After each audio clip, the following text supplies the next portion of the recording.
la configuration et vous aider avec, et vous aider donc avec la configuration. Dans le canal Discord. All right. All right, great. If other people want to put up their, any updates, that's fine. Chinedu, can you move on to the next slide, please? All right, so, and then can you also copy that link and put it in the chat, please, so people can easily follow that. All right, so we want to make sure that we get the information of all the teams participating. So please, we want to start by having everybody fill out this participant survey form.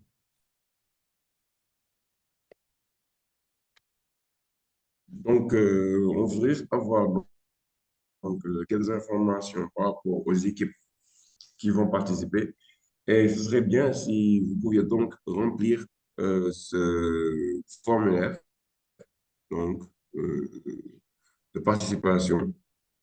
Ce serait donc pour donner des informations donc, qui sont importantes dont on a besoin.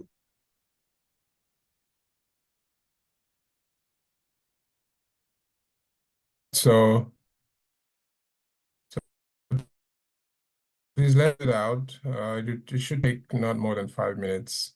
So just give 5 minutes for people to go right ahead and fill it out right now. If you can, and to take you to the form. Donc, vous pouvez aller remplir le formulaire là maintenant.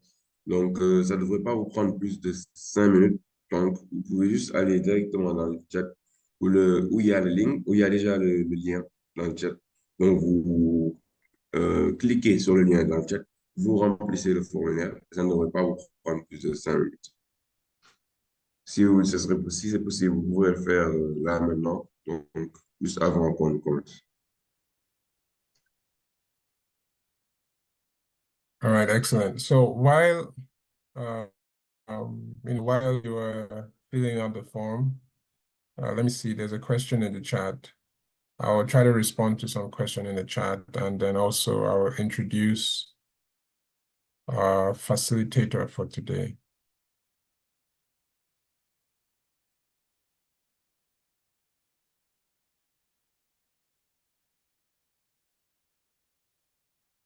Mohamed, do you want to translate that, please?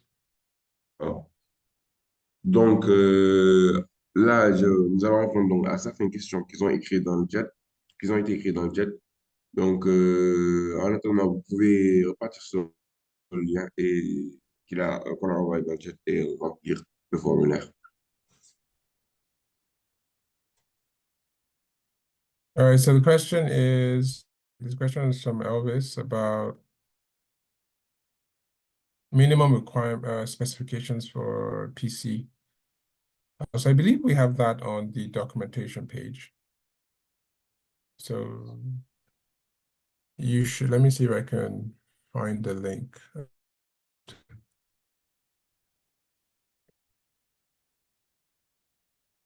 Donc, la première question était à propos de c'est quoi les perks nécessaires à notre ordinateur. Donc, quelles sont les différentes composantes de notre ordinateur? Quelle est la configuration de notre ordinateur qui est minimale pour pouvoir avoir. Donc, toutes ces informations-là, donc, comme Kélichoukou a dit, sont déjà dans le site de documentation, le site web, donc, la dernière fois. Et ces informations, vous pouvez les trouver là-bas sans problème. Donc, voilà. Yeah, so I just put I put the link in the chat. So we have some recommended system requirements that we have on the documentation website. But it is possible that your system doesn't meet that and it still works okay. depending on how far off it is from what we are setting as the requirement. It's also possible that your computer barely meets it, but also doesn't have as much performance as we expect. So, but generally, that is a good estimate of the system requirements. Donc, le lien donc, pour directement arriver à la page a été envoyé dans le chat. Donc,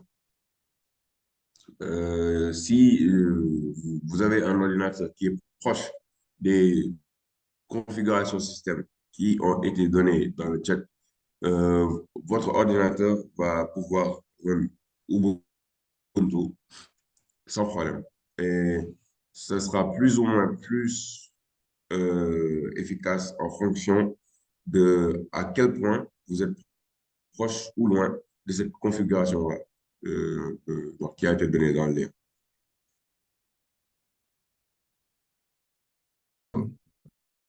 Hopefully that answers your question. So today I want to introduce Chinedu Amadi. I mentioned him last week.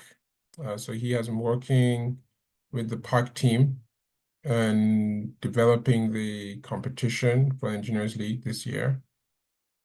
So all of the software and Ross and Gazebo that you're going to be working with, he developed that. So it's a pleasure to have him lead this workshop this afternoon.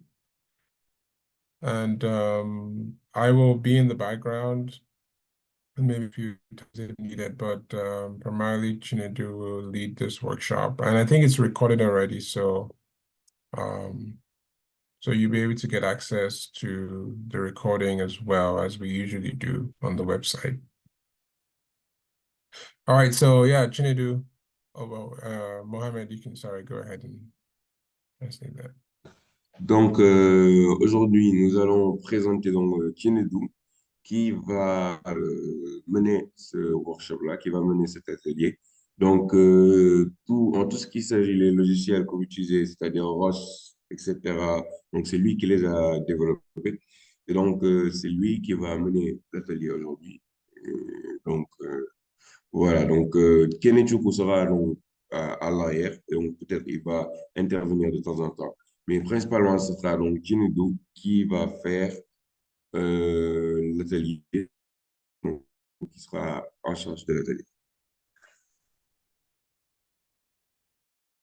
All right, Chinedu, you can take. Oh, okay, there's this one step. Okay, there's one more slide I want to do. Okay, you can just make everything visible, right?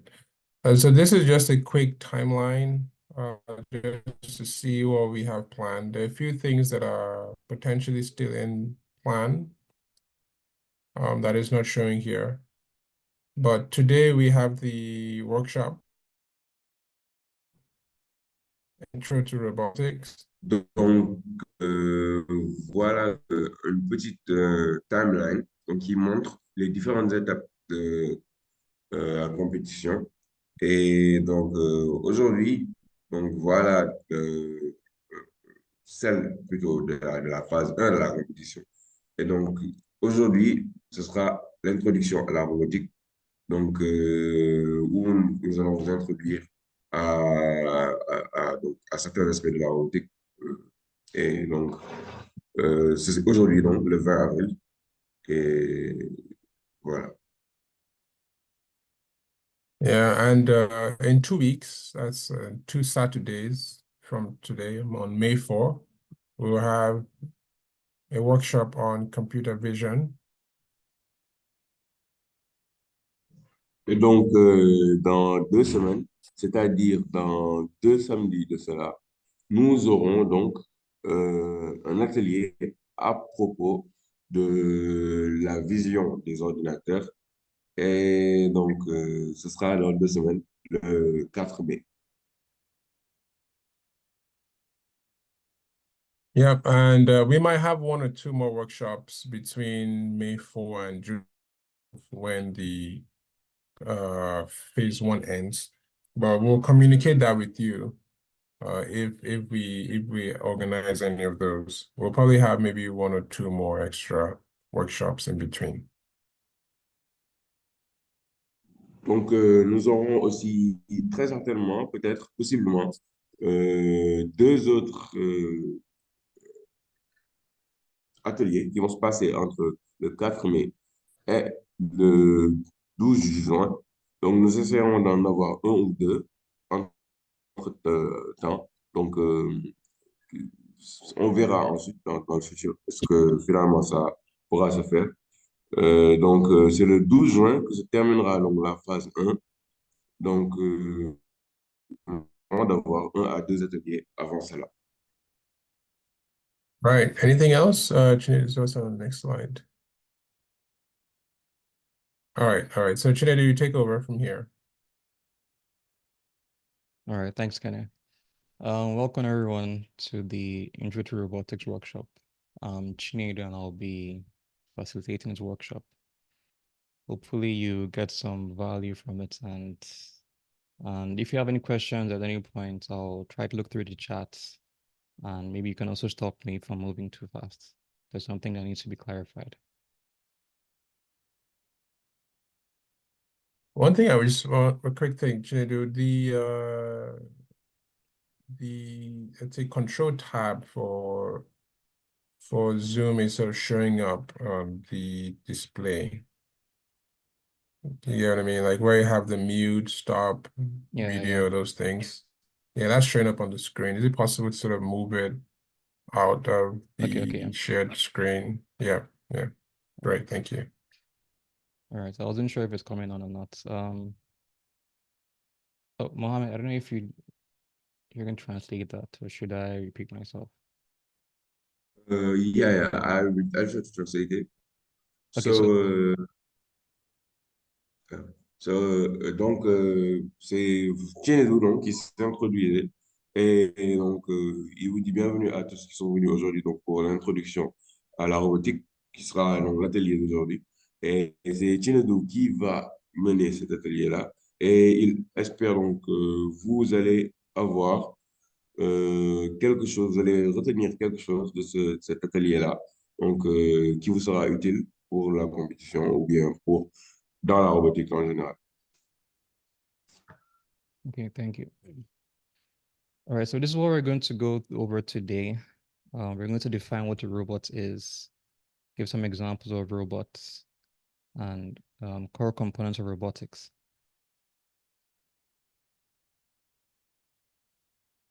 Donc, voilà ce par quoi nous allons passer aujourd'hui, donc les différents points. Donc, en tout premier, nous avons donc, c'est quoi la robotique, puis nous avons des exemples de robots, ensuite les composants principaux des robots.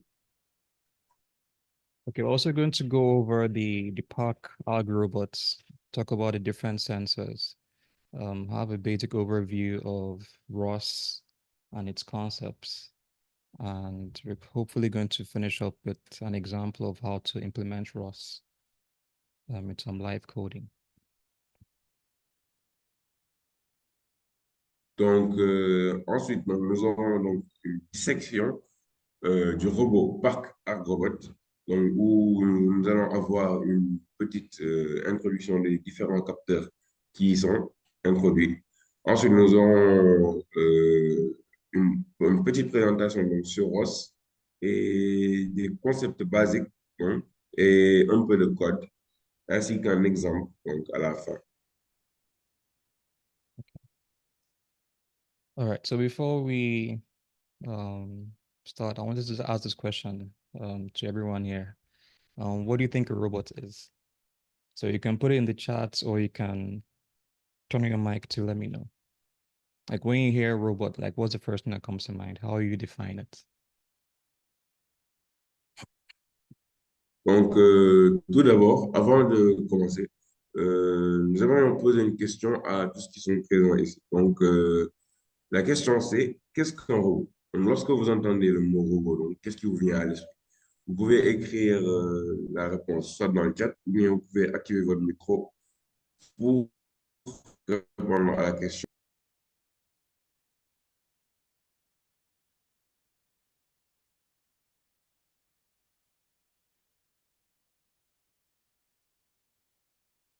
All right, please don't be shy. We're all here to learn, so let me know what you think.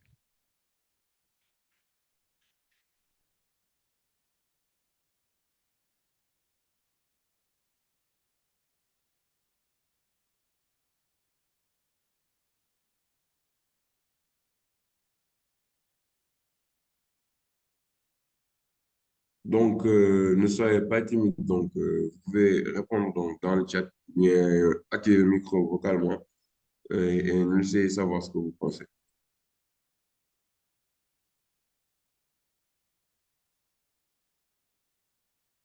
Okay, I've gotten a reply from Elvis. It says that a robot is basically a machine with electrical components and sensors that help it interact with the real world. Okay, that's a good definition. I like that. Anybody else have something to say?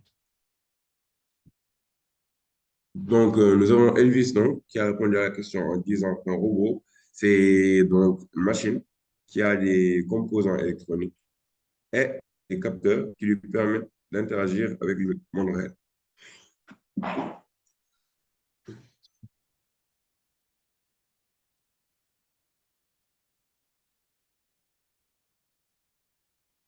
Okay, then this is from Bill. Hopefully I pronounced your name well. It says, I think it's an entity that you build to do specific tasks. Okay, okay. Yeah, that's another definition for it. But we'll get more into that. Okay, another definition from Naya. A robot is a machine that can be programmed to carry out a wide range of activities, from simple repetitive tasks to complex operations, requiring advanced decision-making capabilities. Yeah, I like that definition. Okay, before I say anything, Mohammed, I don't know if you want to translate that. Donc, nous avons une deuxième réponse de Paul Orbo qui dit que I think it is, donc je pense que c'est une entité est construite donc, pour faire des euh, trucs spécifiques à quelqu'un lui demande, donc, pour faire des différentes ordres qu'on lui demande, différentes choses qu'on lui demande, des différentes spécifiques choses qu'on lui demande. Et donc, nous avons une autre réponse de Naya, donc, qui est qu'un robot est une machine qui est programmée pour faire différents types d'activités. Et donc, de la plus simple de certaines qui sont plus simples à certaines qui sont assez complexes et donc qui vont demander un peu plus de capacité de raisonnement et de prise de décision. All right, thank you. I thought I think I saw a definition from Narendra, but I think it's out. All right. So yeah, those are all good definitions. I just want to run through some of the ones I have here, and you see that it's similar to what all of you have said.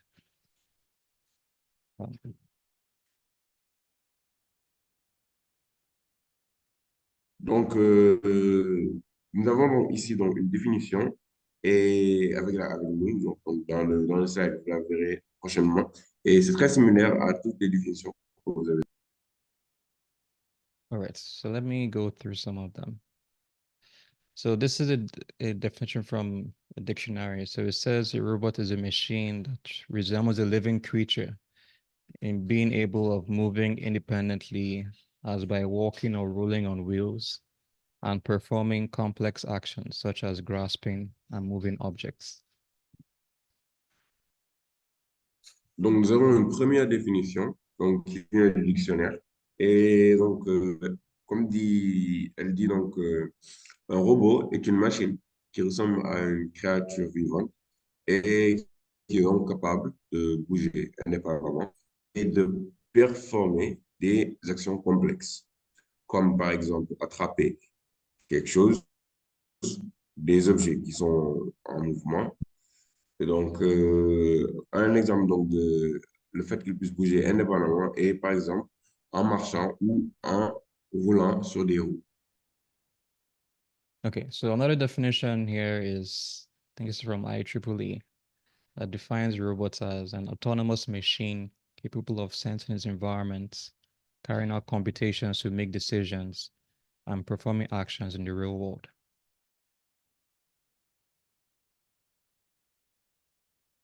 Donc voilà une autre définition qui est donc un robot est une machine autonome qui est capable de sentir son environnement et donc de faire ensuite des calculs pour prendre des décisions et performer des actions dans le monde réel. All right, then finally, this one is from Wikipedia. It defines a robot as a machine, especially one programmable by a computer, capable of carrying out a complex series of actions automatically. Donc voilà une définition donc, qui vient donc, de Wikipédia et qui dit donc qu'un robot est une machine, donc spécialement une qui est programmable, qui par est capable de mener à bien des séries de, d'actions complexes automatiquement. All right, so you can see that from the definitions I've read out and from the ones I also read from the chat, there are a lot of similarities. And that a robot can be used as a machine that can receive, like get data about the world, make decisions, and perform some simple and complex actions based on those decisions. Donc, vous pouvez voir que donc, les définitions que vous avez données sont très similaires à ceux présentées et qu'un robot est en fait juste une machine qui peut prendre des informations donc, de la vie réelle, réfléchir et donc prendre des décisions et ensuite agir dans le monde réel en se basant sur les décisions qu'elle a prises. All right, so if we were to go online and like go to Google and look for picture of robots, this is what you see. So I don't know if you can anyone tell me what the similarities are from pictures you can see on the screen? Like when you Google robot, this is what comes out under the images. So what can you see that is similar? Donc, si nous partons par exemple sur Google et que nous écrivons le mot robot, donc voilà les images par exemple, que nous pouvons avoir. Et donc, qu'est-ce que vous voyez donc, qui est similaire? Donc, voilà, qu'est-ce que vous voyez donc, qui est le point commun entre ces différentes images? All right, so you can let me know in the chat or you can turn on your mic to let me know what you think. Donc, vous pouvez écrire vos réponses dans le chat ou bien vous pouvez donc, juste écrire dans le chat ou bien juste activer votre micro pour donner la réponse.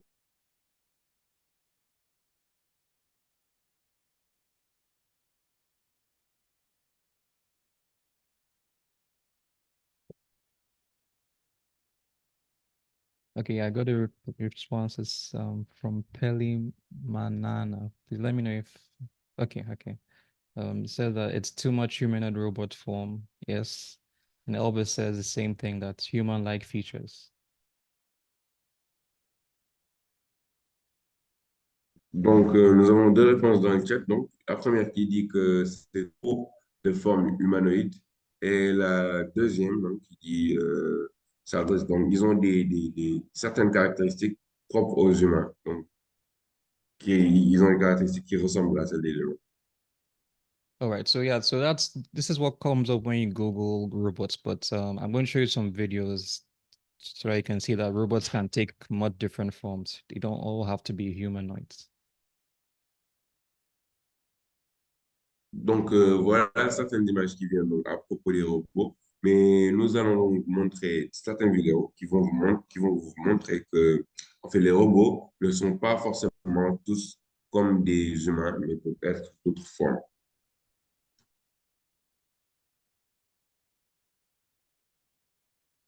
Right. So the slides are going to be made available to you in case you want to watch some like the rest of the videos. I just want to go over 3 or 4 of them. Donc ce PowerPoint donc, sera plus tard donc, à votre disposition. Si par exemple vous voulez avoir accès aux vidéos qui sont présentées ici, et c'est juste donc là nous allons juste peut-être en jouer 4 ou quelques vidéos. Donc les slides, non, les différents, le PowerPoint sera accessible plus tard si vous voulez en regarder plus. All right, let's start with the first one.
All right, so that's a company from Norway. They use drones to wash buildings. Donc, ça, c'était une entreprise, je trouve, en Norvège. Et donc, eux, ils utilisent des drones pour laver des bâtiments. Okay, so this next one is from Boston Dynamics. Even though we talked about humanoids, it's their new humanoid robots. Donc, la prochaine vidéo est à propos de Boston Dynamics. Donc, même si on a parlé des robots humanoïdes, donc c'est leur nouveau modèle de robot humanoïde.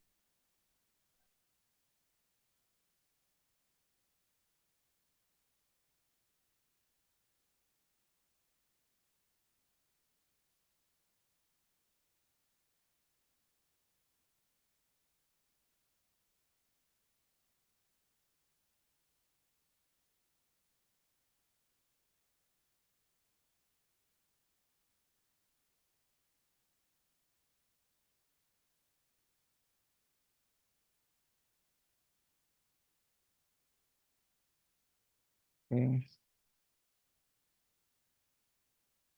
Then lastly, like I mentioned, we're going to make the slides available. So I'm just going to watch one more video. Donc, comme mentionné auparavant, donc, les PowerPoint sera accessible et nous allons donc juste lancer une dernière vidéo, puis vous pourrez, si vous voulez, regarder le reste. Okay, so this next robots they're used in agriculture, which is our theme for this year, ag robots. Donc, dans cette dernière vidéo, donc, le robot est utilisé pour l'agriculture, donc il sera notre thème pour cette année.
All right, so I don't know if you noticed the last robot, the Israeli robot that is using a robot arm to pluck tomatoes. That's similar to what we're going to be doing in our second task, but we're only going to detect the tomato plants.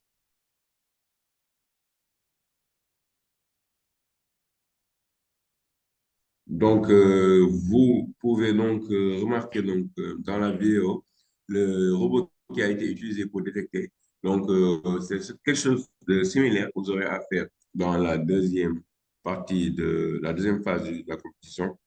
Et ce que vous aurez juste donc à, par contre, vous, à euh, remarquer des plants de tomates, donc à vous diriger dans des plants de tomates. All right, so as you can see, the different like robots come in different shapes. They don't have to be humanoids. There are also different robots that are using mines, underwater, and even in space. And those ones aren't in the humanoid form. Donc, les robots ne sont pas obligés d'être de forme humanoïde. Donc, nous avons certains robots, par exemple, qui sont utilisés dans les mines, dans les fonds marins, et donc qui ne sont pas nécessairement de forme humanoïde.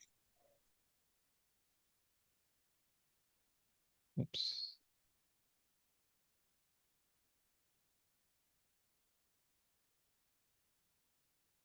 Sorry about this. On to the next slide.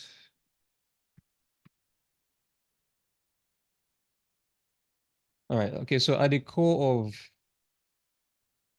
of robotics, you have three different sectors. You have the electrical part of it, the software part of it, and the mechanical part. Donc, principalement, là, et on va dire de trois parties fondamentales. Nous avons donc la partie électrique, la partie logicielle et la partie mécanique. So if you have a background in mechanical engineering or electrical engineering or computer science, you can be able to get into robotics by also learning more about the other sectors that make up robotics.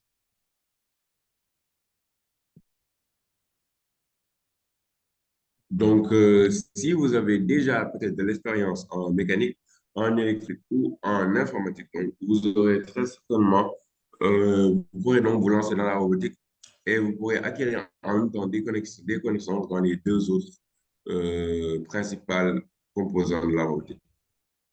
Okay, so before I move on to the next slide, just want to find out if there are any questions from you. Is there anything that needs to be clarified, or is there something you'd like to know? Okay, let me know in the chat or put on your mic. Donc, avant de procéder, donc nous allons juste savoir est-ce que vous avez certaines questions, soit des questions par rapport à ce qu'on a dit jusqu'à présent, ou bien des questions juste en général. Donc, vous pouvez les écrire dans le chat, ou bien activer votre micro et nous en faire part.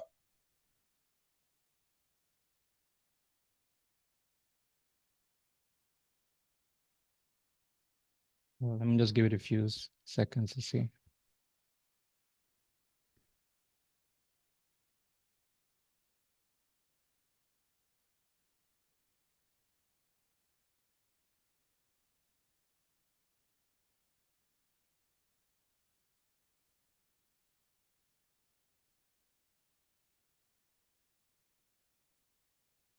All right, I take it that everything is clear so far, but at any moment you can just stop me if I need to clarify something to you.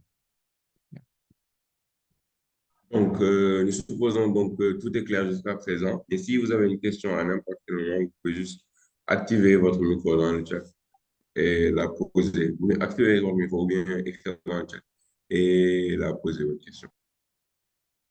All right, so from the definitions you gave me in the chat and the ones you read out, we can summarize how a robot works with these three aspects.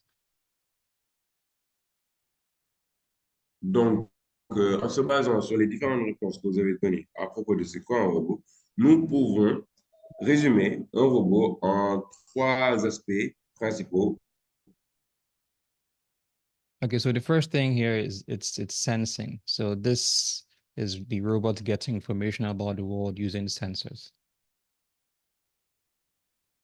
Donc, la première partie sont les sens du robot, d'où le robot prend des informations à propos de son environnement à travers des capteurs. And the second aspect is thinking or planning. So the robot gets the data from the sensors and processes it to able to make a decision on what to do next. Donc, nous avons ensuite la partie de pensée et de planning, donc qui est là où le robot va prendre en compte les informations qu'il a reçues de son environnement et va pouvoir faire des calculs, faire des transformations avec ces informations. And then the final part is acting. So based on the decision the robot decides to carry out, then the action is carried to implement what needs to be done. Donc, après avoir passé la phase de planning et avoir pris une décision, le robot va ensuite agir sur cette décision dans la partie acte, donc dans la partie d'action, où le robot va affecter son environnement dans la partie où il agit. Okay, so a simple example will be supposing you want to control the atmosphere in a room. Donc, un exemple simple, et donc l'exemple de quelqu'un qui veut contrôler l'atmosphère dans une chambre. So you would get like a humidity sensor and temperature sensor, and it's going to read the humidity and humidity and temperature of the room, and it's now decide on how to either increase the heat or turn on the cooler. Donc, nous aurons donc dans ce cas-là un capteur d'humidité et de température et qui pourra, en fonction de la température et de l'humidité actuelle, décider de est-ce qu'il devrait plutôt activer quelque chose qui va augmenter la chaleur ou bien quelque chose qui va diminuer la chaleur. Okay, so in this example, the sensor here will be the humidity sensor and temperature sensor. Donc, dans cet exemple-là, le capteur sera un capteur d'humidité et de température. Then the thinking and planning aspects of it will be comparing what the current temperature is and what you want it to be. Donc, dans la deuxième phase, qui est la phase de planning et la phase de règlement, l'ordinateur va comparer les températures actuelles avec la température dont vous avez envie que ce soit dans la chambre ou bien là où vous vous trouvez, dans la pièce où vous vous trouvez. Then that difference between the actual and the desired temperature, we can be fed to now decide if it's meant to increase the temperature of the room or to decrease it. Donc, en fonction de la décision prise après avoir passé la phase de planning, l'ordinateur va soit augmenter ou diminuer la température de la chambre. All right, so let me see. Okay, so this is the robots we're going to be using for the competition.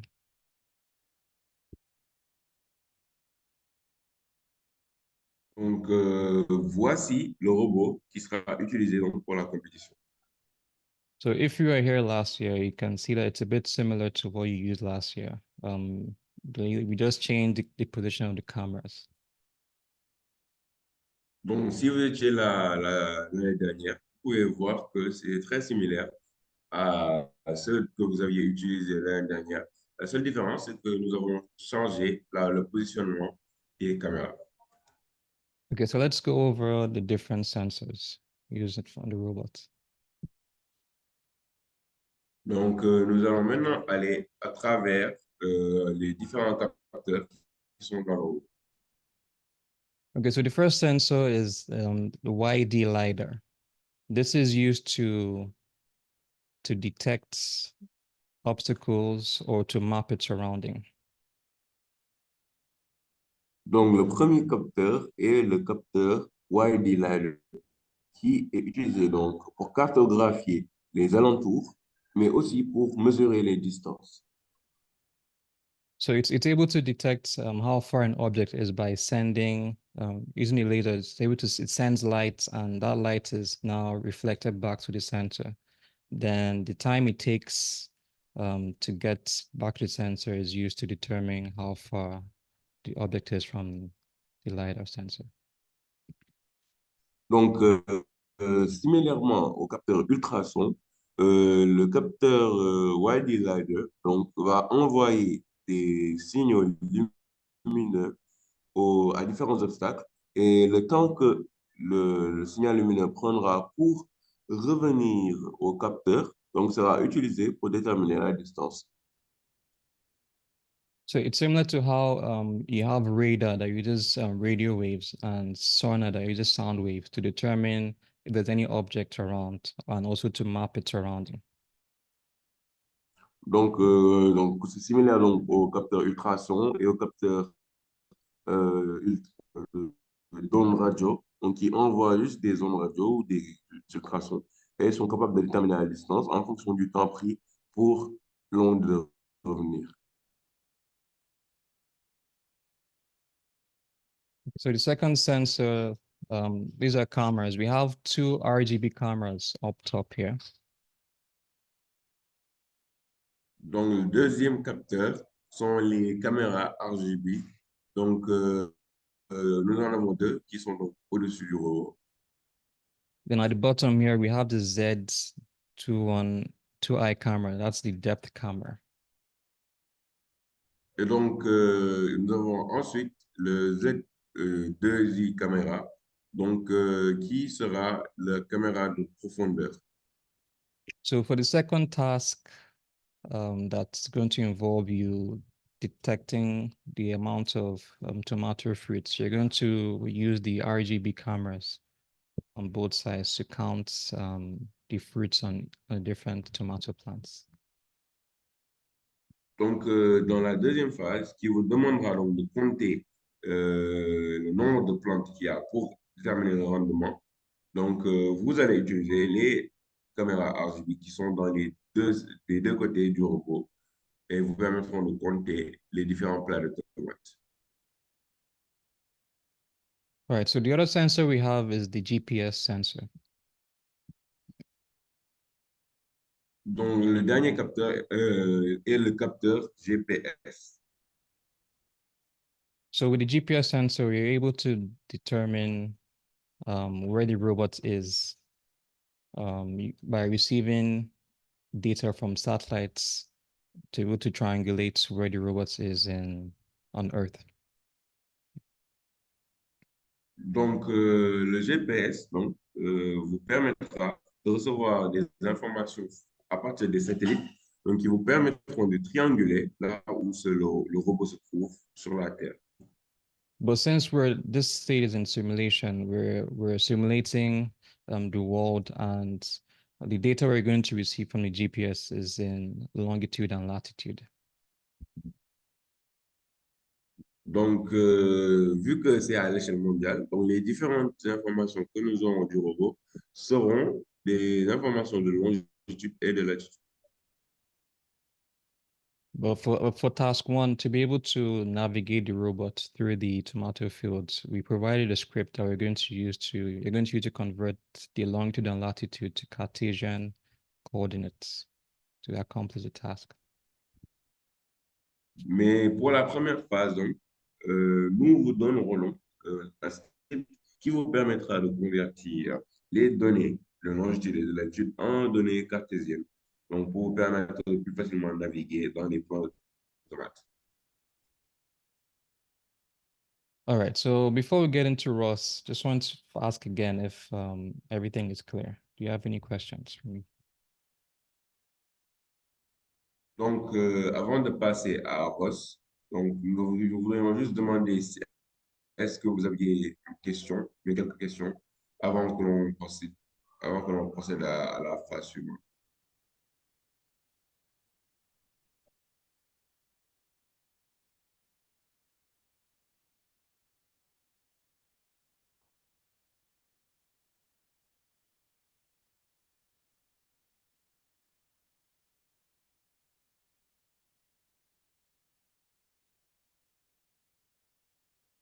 If you're shy to speak, you can just put it in the chat. Yeah.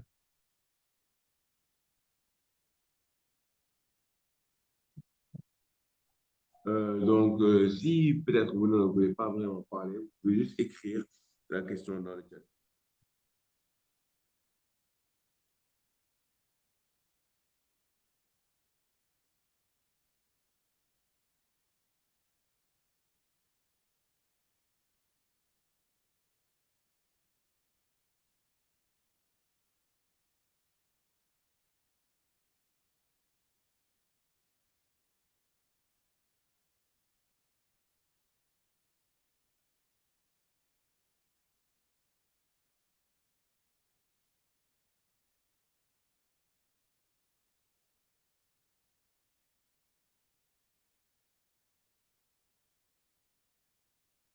Okay, it seems like I'm doing a good job.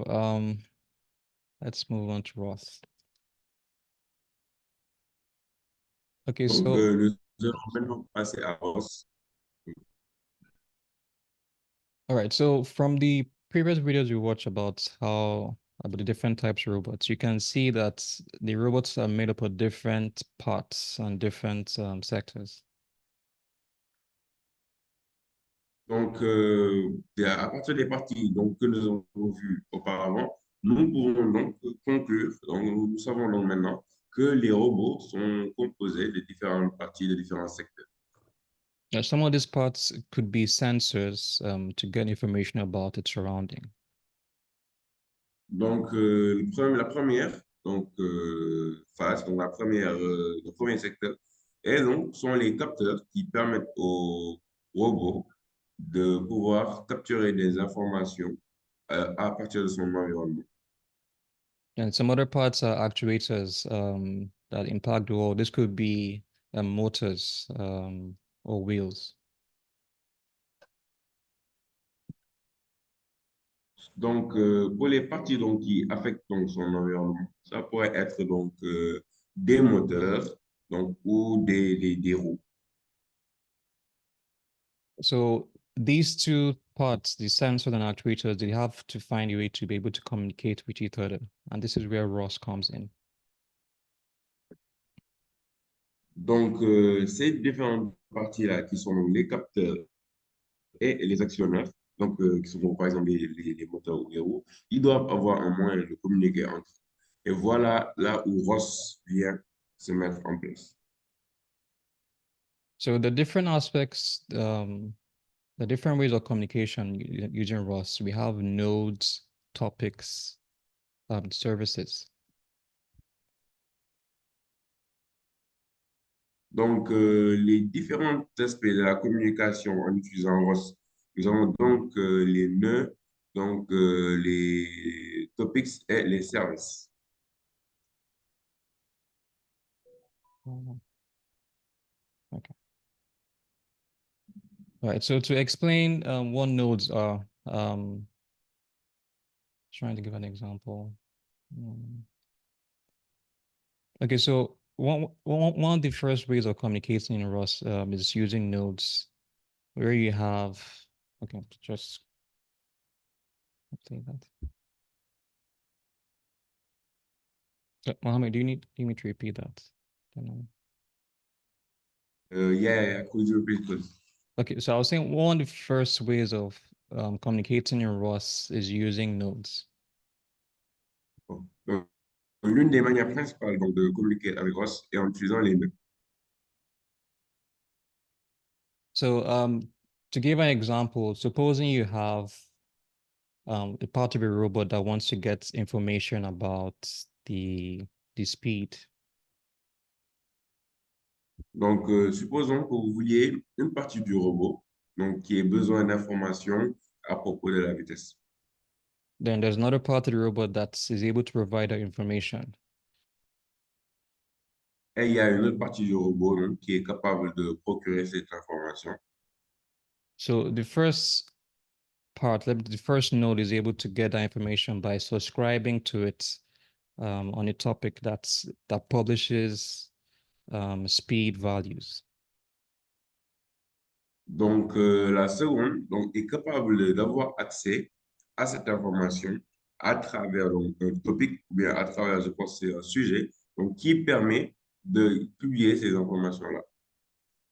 So using the example earlier about conditioning the room, one node could be giving out information about the humidity and temperature of the room.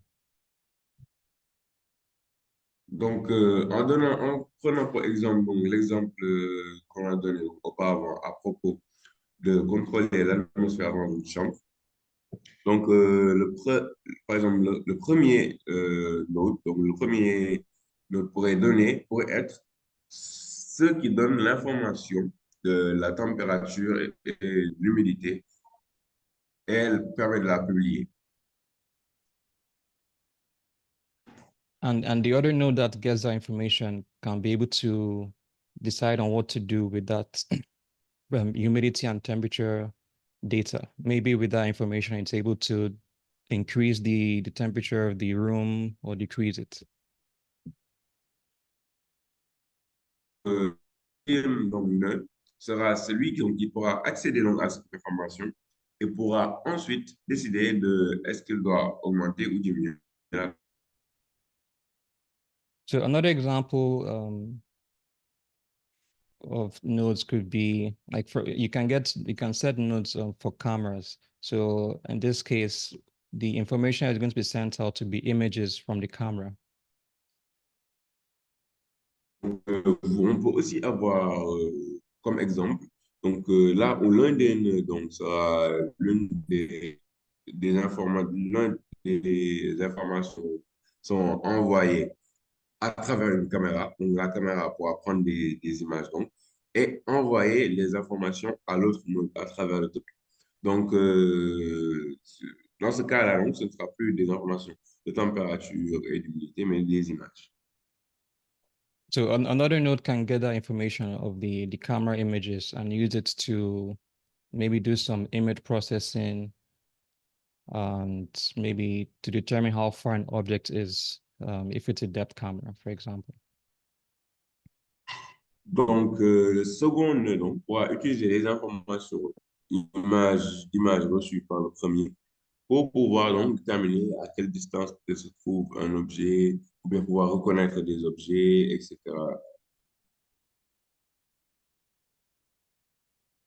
Okay, so another way of communicating in ROS is by using services. Donc, un autre moyen donc, d'utiliser ROS est d'utiliser les services. So the difference between the node and the service is that for a service,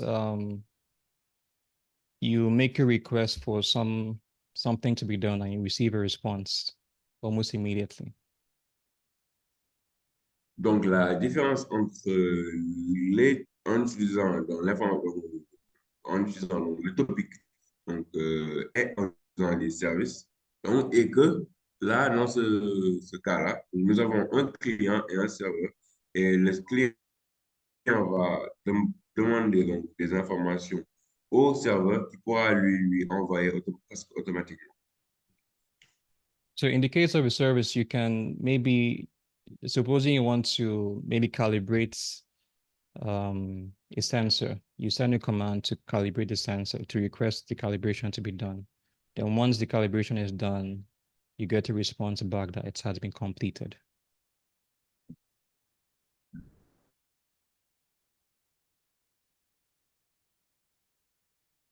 Donc, par exemple, disons que vous vouliez une information au serveur, demander de calibrer et le serveur va presque automatiquement lui donner une réponse. Presque automatiquement lui donner une réponse. And another difference is that for nodes, the information that is published and subscribed to, those messages keep being sent repeatedly. But for a service, it's only sent one time and you get a response back. So it's not repeated.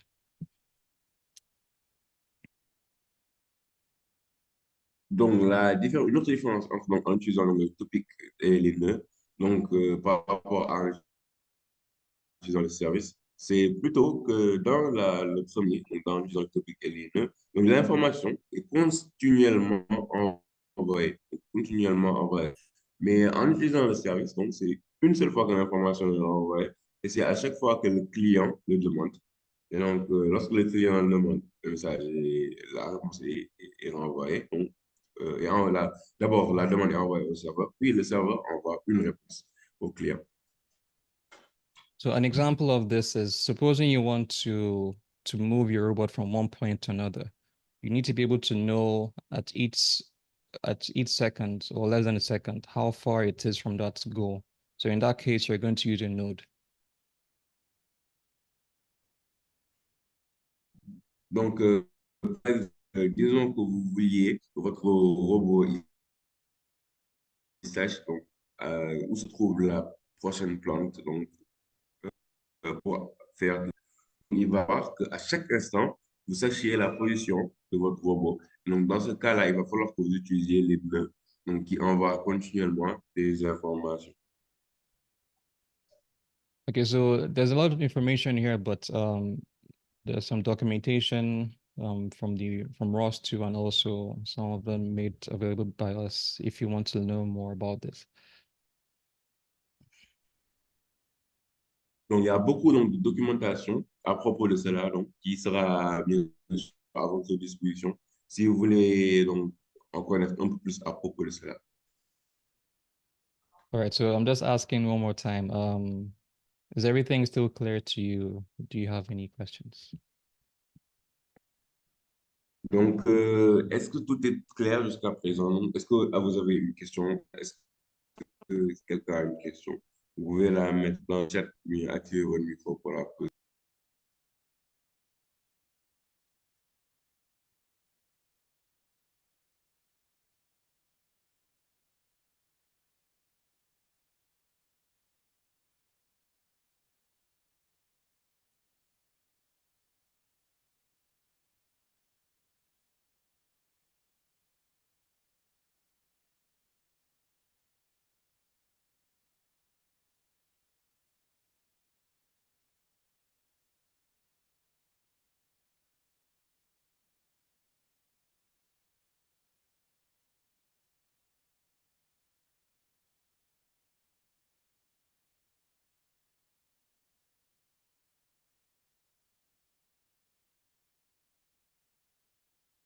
Okay, I guess we can move on. The chat is open, so I'll be monitoring the chat just in case anyone has any questions.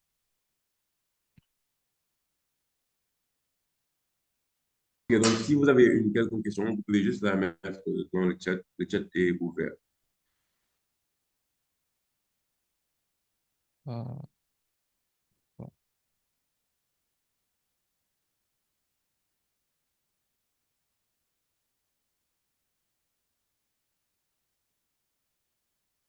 all right, so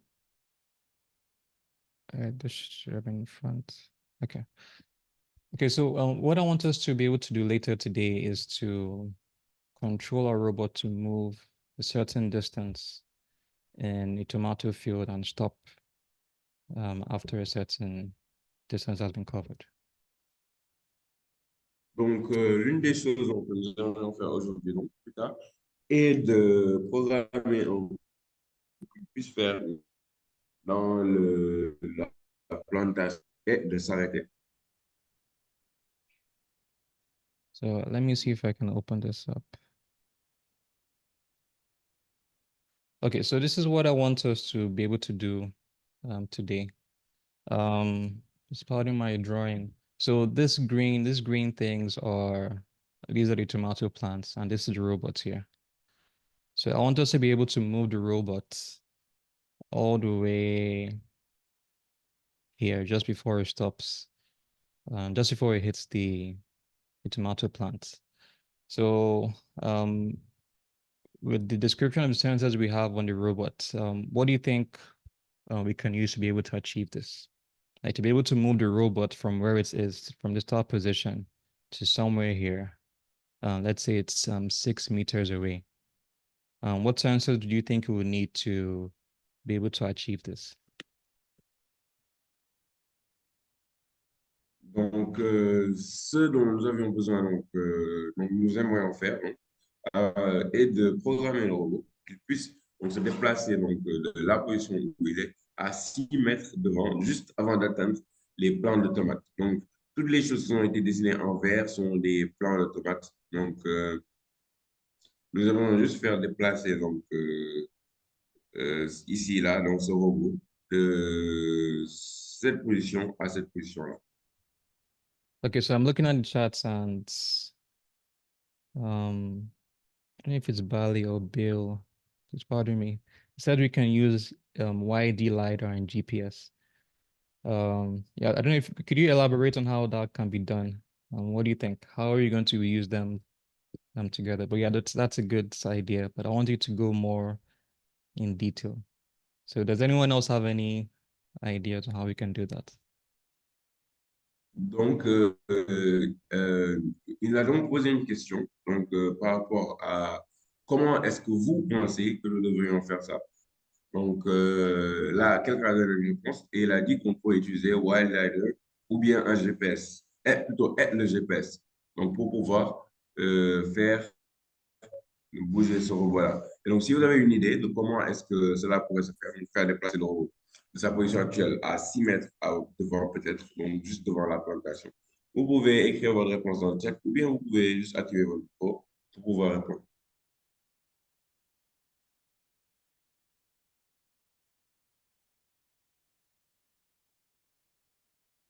I'm just giving you a few seconds to see if someone else says something or if you elaborate. Donc, nous allons attendre un peu pour voir est-ce qu'il y a quelqu'un d'autre qui donne une réponse. Donc, on verra bien. Dans quelques secondes, nous allons continuer.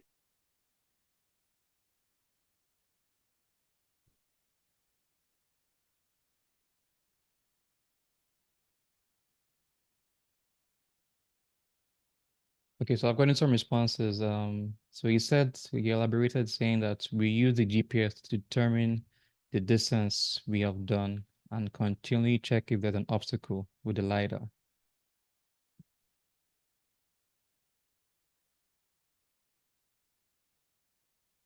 Donc, la réponse donc, est que nous allons utiliser le GPS pour déterminer la distance et donc continuellement, OK, en utilisant le GPS, donc, nous allons continuellement déterminer la distance et en utilisant WildLider, nous allons donc aussi continuellement vérifier est-ce qu'il y a un obstacle. Okay, so let me just read the other. Okay. So Elvis said the YD LiDAR will work by detecting the distance between the robots and an obstacle, then instructing the robot to stop at a certain distance when it is close enough. Donc, le WildLider va marcher en détectant la distance entre le robot et l'obstacle. Il va instruire au robot de s'arrêter à une certaine distance lorsque elle est assez proche. Okay, so let me just read the other replies. So Sonia said if we know the initial position, we can move the robot by 1 second, then check the new position and compare. Then we compute the distance based on the robot position. Donc, une autre réponse est que si nous connaissons la position initiale, donc, nous pouvons bouger le robot par 1 seconde et ensuite checker la nouvelle position et comparer. Donc, on va donc calculer la distance par rapport à la position du robot. Then finally, Naya says you can program the motors to move forward. Then the laser sensor detects the crops at the location and stops. Donc, une autre réponse est encore une fois que nous pouvons donc utiliser les moteurs pour se déplacer en avant. Et donc, le capteur laser va permettre de détecter les plants de tomates et la localisation où le robot doit s'arrêter. All right, so I think you're all on the right track in using LiDAR to using a LiDAR sensor for this task. Donc, toutes vos réponses sont bien sur la voie. Et donc, dans le fait d'utiliser le capteur wire LiDAR pour détecter la distance. And also by using the GPS as well. Sorry, let me just read through this. Let me check those one second. Yeah, so before I continue with this, just wanted to point out that the good thing about robotics, there are different ways to solve the same problem. And I think using a LiDAR here, it seems more straightforward. It's able to detect, to check for obstacles and also determine the distance from it. Donc, ce qui est bien dans la robotique, c'est qu'il y a plusieurs moyens donc, de répondre à la même question, donc d'atteindre le même objectif. Donc, c'est ce qui est bien aussi avec le wire LiDAR, donc, c'est qu'elle nous permet donc déjà de détecter les obstacles. En plus de ça, de savoir la distance entre qui sépare le robot.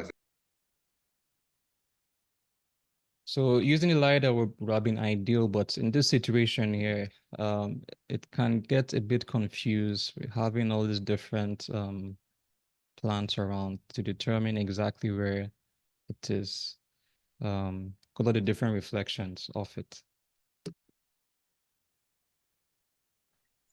Ça aurait été une bonne idée, mais sauf que dans ce cas-là, ça pourrait être un peu, on va dire,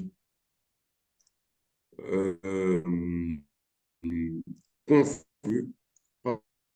Le wildlifer peut aussi prendre en compte la réflexion de ces, à propos de ces différentes plantes-là. Donc, au lieu de voir la réflexion uniquement de la plante qui nous intéresse, il pourrait prendre en compte celle des autres plantes.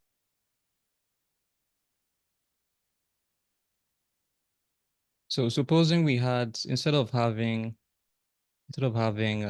like plants, like sparse plants, and you had something solid, like a wall, another wall here, another wall here.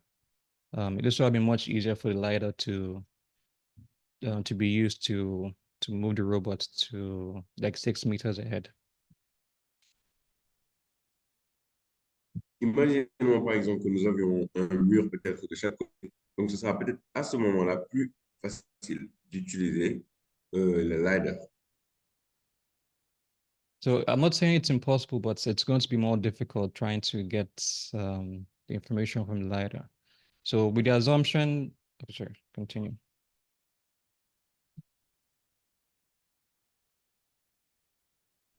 Donc, on ne dit pas que c'est, mais ce sera plus difficile donc dans les informations du LiDAR dans la système. Okay, I'm just reading. So Elvis said, "Isn't it possible for the LiDAR to determine which direction the obstacles are, and differentiate between the obstacles in its path and the ones that aren't?" Yes. So the LiDAR is able to do that. But what I'm saying is, if you have, oh, sorry, just Mohammed, if you can translate the question. Donc, voilà donc une question donc, qui a été posée par Elvis. Donc, est-ce qu'il est possible pour le LiDAR de déterminer dans quelle direction les obstacles se trouvent et de différencier entre ces différents obstacles sur le chemin qu'il va prendre? Donc, ils sont donc sûrs et ceux qui ne le sont pas. Yeah, so it's Elvis, you're correct. It is possible for the LiDAR to do that, but it depends on what solids are in front of it. Like if it's something, and also depends on the resolution of the LiDAR. So something as thin as the tomato plant stems and having other ones around, it might not be able to get enough information to determine, to be able to build a map that can be used to avoid obstacles.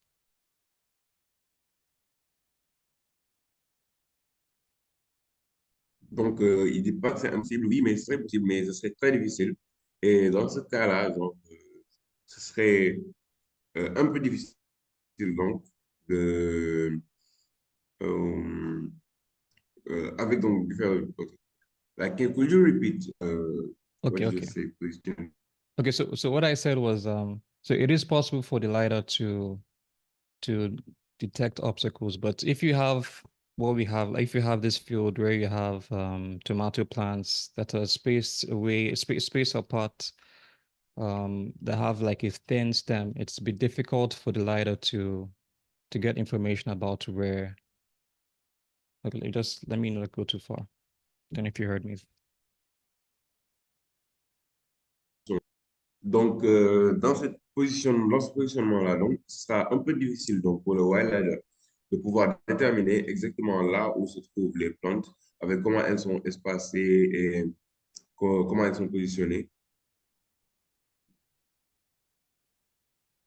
Okay, so yeah, so it is possible to be done, but it to be a bit more difficult, like compared to having like solids like the walls I drew here. Donc, ce serait possible de le faire, mais sauf que ça va être un peu plus difficile dans ce cas-là. Because like there's going to be a lot of information. Okay. So Elvis is asking, so what's the range that the LiDAR sensor can accurately detect obstacles? Donc, une autre question est donc, comment, plutôt, quelle est la distance maximale donc, à travers laquelle le LiDAR peut détecter de façon très précise donc, les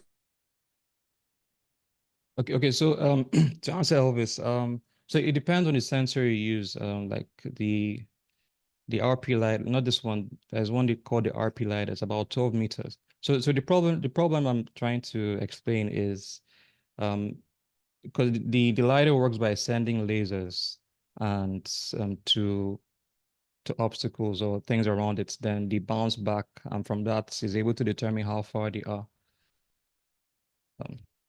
Mohammed, if you can- Donc, ça dépend du capteur que l'on a. Par exemple, certains capteurs sont capables d'aller jusqu'à 12 mètres. Mais le truc, c'est que le LiDAR, il marche en envoyant des lasers aux différents obstacles. Et donc, les lasers qui vont, une fois avoir bondi sur l'obstacle, vont retourner au robot.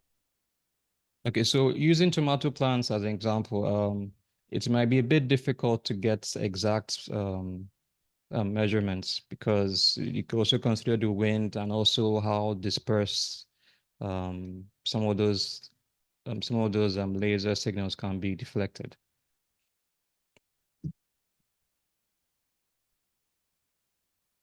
Par exemple, dans le cas d'un plant de tomates, ce sera plus difficile parce que les lasers donc, peuvent être un peu plus dispersés que si on avait peut-être des plants qui sont un peu plus, on va dire, déplacés, c'est-à-dire on avait une plante unique donc, avec laquelle nous allons juste envoyer un laser et la plante va directement envoyer le rayonnement vers le robot. Yeah, so because of how thin the plant stems are, and also there could be winds, it'd be hard for the LiDAR to build an accurate map of its surrounding. Donc, à cause donc, du positionnement des plantes, donc ça sera plus difficile pour le leader So Elvis, just let me. d'avoir donc Oh, un- oh, d'avoir donc une cartographie précise donc du plan de tomate. so always let me know if that answered your question, and if anyone else has any other question for me.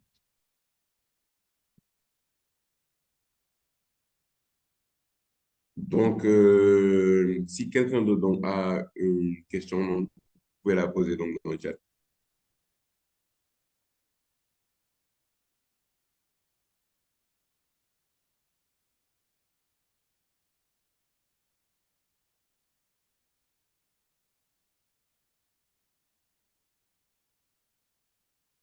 ultrasonic sensor.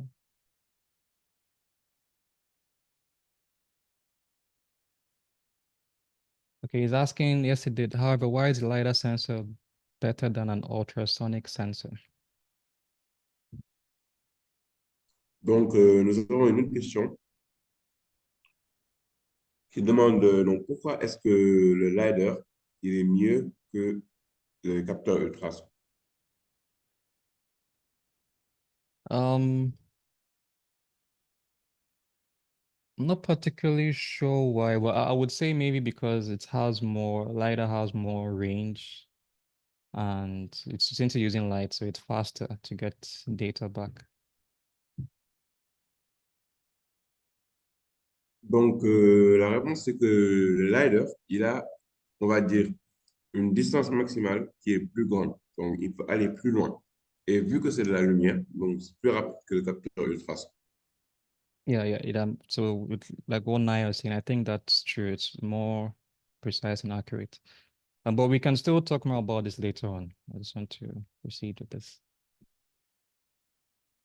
Donc, c'est juste que donc, il est plus précis, donc, et plus, on va dire, ouais, il est plus précis, donc on aura de meilleurs résultats. Et de toute façon, nous pourrons donc parler plus tard. Donc, plus tard, nous reprendrons de la différence. Okay, so since we've removed LiDAR as an option, the other thing we can use is GPS. So somebody already mentioned GPS early on. Because the assumption we have, if you look at the diagram here, is that just erase a few things. If you look at the diagram, we want to move from where we are to just before this plant here. So the assumption is that there is no other obstacle in the path of the robot. So it's just going to go straight all the way 6 meters and stop before the plant. Donc, quelqu'un d'autre donc, avait parlé peut-être de l'option d'utiliser un GPS. Donc, vu que nous allons utiliser un GPS, donc, il n'y aura pas d'obstacle. Là, il n'y aura pas d'obstacle donc, sur le chemin donc, du robot. Et il suffira juste de se déplacer donc, de la initiale à la position finale. Okay, so with that explanation in mind, maybe I can just get 2 responses on how we can use GPS to solve this task in the chat. Donc, si ce serait possible donc, d'avoir peut-être juste 2 réponses par rapport à comment est-ce que nous pourrions utiliser peut-être le GPS pour faire cette tâche.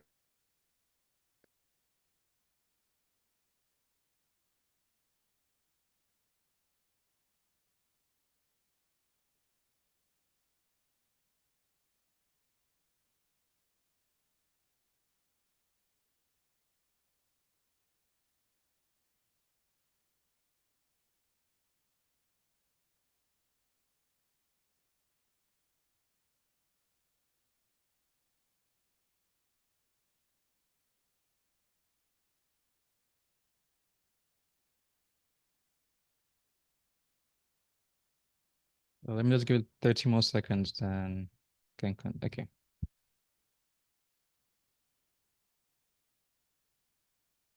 Donc, si vous pouvez juste mettre une réponse à la question dans le chat si vous pensez que vous avez une idée. Okay, so I've gotten 2 responses. Okay, 3. Okay, let me read them. So so the first one is Bill is saying use the y value to determine the distance and x value to be sure that we're moving forward.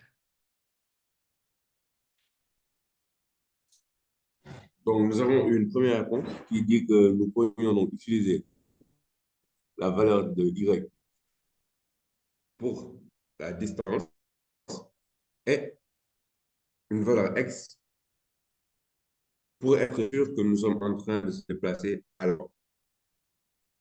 Okay, then Elvis is saying, I think the GPS can get information about the location of the robot at regular time intervals and determine when to stop the robot.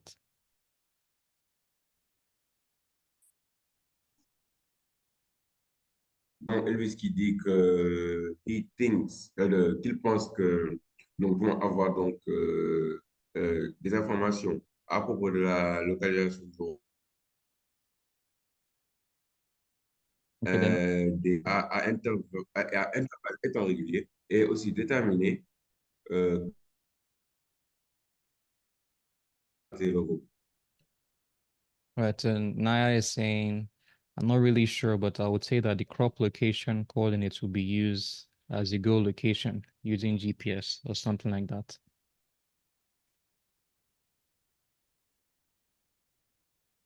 Donc, la troisième réponse, c'est la réponse de la première qui dit, je ne suis pas très sûr, mais je dirais que la localisation donc, de la plante donc, en coordonnées sera utilisée comme, on va dire, une localisation objective en utilisant le GPS ou quelque chose similaire. All right, so let me give some replies. So, okay, let me start with Naya. So the assumption is that we don't know exactly, you don't know the coordinates of the crop. But I like your idea of using that to use it as a goal location.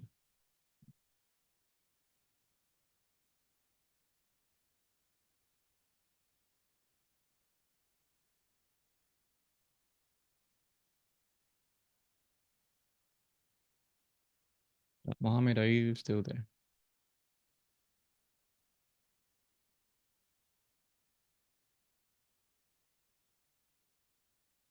Hello? Yeah, there was a problem with my mic for a second. So, Oh, okay.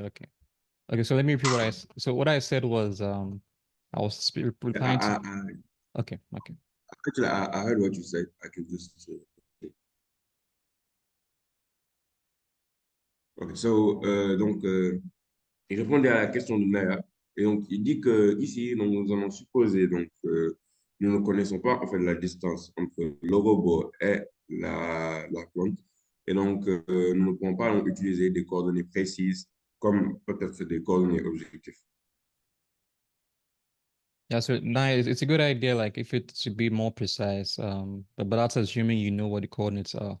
But from what I have here, the assumption here is that from driving up to 6 meters, we're not going to be able to hit the robot. Sorry, we're not going to be able to hit the plant. So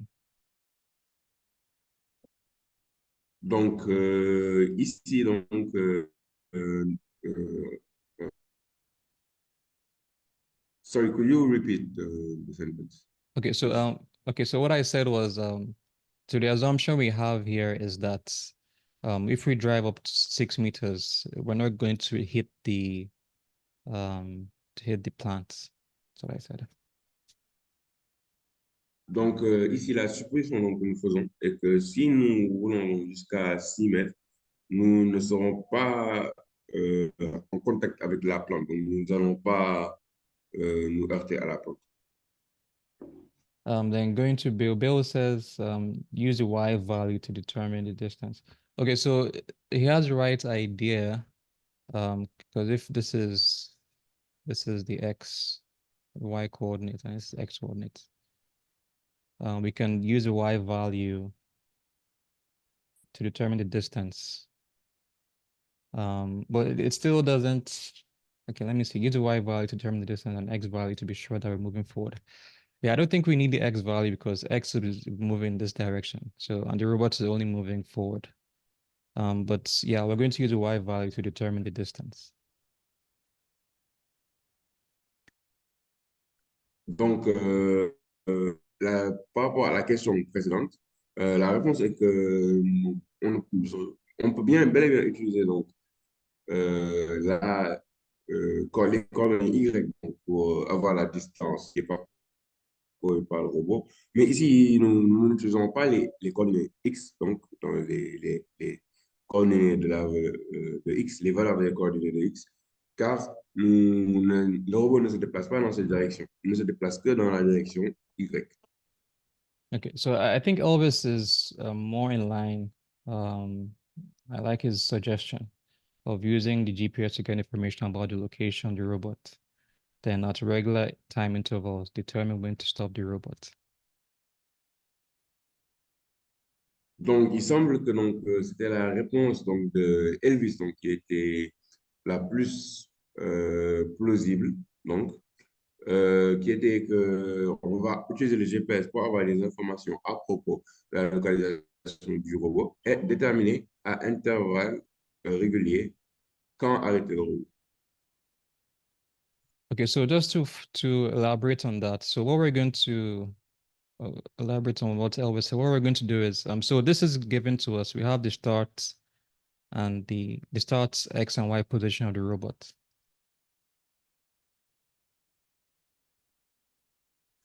Donc, les informations donc, de la position initiale en X et en Y du robot nous sont données.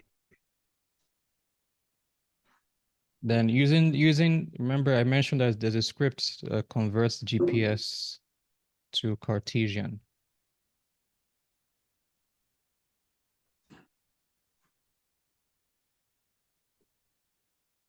So we have a script that Comme mentionné, oh, sorry. donc, comme mentionné auparavant, donc, nous avons un script donc, qui va vous permettre de transformer les données GPS en données cartésiennes. So what we're going to do is, since we have the starts X and Y positions of the robots, and these are in Cartesian, these are Cartesian coordinates, just to be sure. Donc, les données donc, de la position initiale du robot sont données en données cartésiennes et non en données longitude et latitude. So as the robot is moving, what we're going to do is, as the robot is moving, we're going to be comparing the longitude and latitude value. We're going to use that. We're going to convert that to Cartesian. Donc, ce que nous allons faire, c'est qu'au fur et à mesure que donc, le robot se déplace, nous allons convertir les données GPS en données cartésiennes. So we're going to, as we're moving the robots, we're going to be converting the longitude and latitude to X and Y. Then we're going to compare the distance from where it started and where it is. Donc, nous allons juste transformer les données de latitude et de longitude en données X et Y et nous pourrons déterminer donc, la distance qu'il a parcourue pour l'instant. So if we're moving in the Y axis, for example, we're going to compare the Y values until we get the difference between the start position and where it is to be 6 meters. Donc, nous allons donc continuellement mesurer les distances, la distance entre là où le point a quitté et le point d'arrivée, donc, pour que le robot s'arrête exactement 6 mètres. Okay, so just to summarize what we're going to do using the same like sense, think, and act. So the sensing we're going to do is we're getting the information from the GPS sensor. Donc, juste pour revenir donc, aux différents composants donc, du robot, donc la partie là où le robot sent son environnement, donc là où il fait les calculs et là où il agit sur son environnement. La première partie, donc, la partie où le robot prend les informations donc, de son environnement, on utilisera les GPS. And the thinking we're going to do, we're going to convert the longitude and latitude values to Cartesian coordinates. Donc, ce que nous ferons donc, et que nous prendrons donc les données qui nous sont données par les GPS et nous les convertirons en données cartésiennes. Then we're also going to compare the values, the current X and Y values to the initial robot position. Donc, tout ce que nous faisons dans cette partie-là, qui est la partie où l'ordinateur va faire les calculs nécessaires. Donc, nous allons donc convertir les latitudes et longitudes en X et Y. Et ensuite, nous comparons le robot avec sa position de départ. And Nous comparons la position du robot actuel à la position. Then finally, we're going to send commands to the robot to move. Et ensuite, nous enverrons donc des commandes pour que le robot puisse se déplacer. Pour que le robot puisse se déplacer.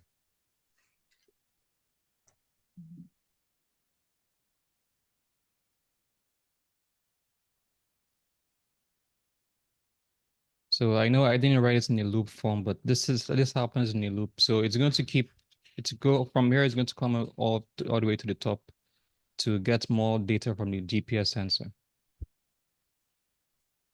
Donc, ça n'a pas été écrit sous forme de boucle, mais donc ce qui va se passer, c'est que ce sera en fait une boucle où après envoi de commande, nous reviendrons encore à la partie où le GPS va devoir capter les informations sur son environnement et ainsi de suite. Nous reviendrons à chaque fois au début pour revenir et refaire tout ce qu'on a fait auparavant. Donc, ce sera une boucle. Donc, okay, so to qui va summarize, continuellement repartir.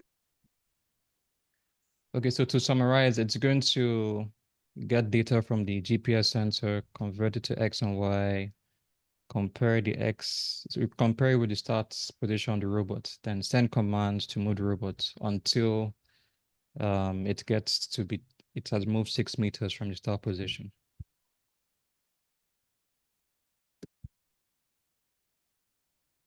Donc, la commande, d'abord de capter les données de longitude et de latitude, de les comparer à chaque fois avec la position de départ et d'arrêter le robot lorsqu'il aura parcouru 6 mètres de la position de départ. All right, so before we move back to the slides, then we start the live coding. Any other questions on this? Let me know if it's clear or not. Donc, avant qu'on commence la partie de code live, donc si vous avez une quelconque question par rapport à ce que nous avons fait jusqu'à maintenant, vous pouvez juste le mettre dans le chat.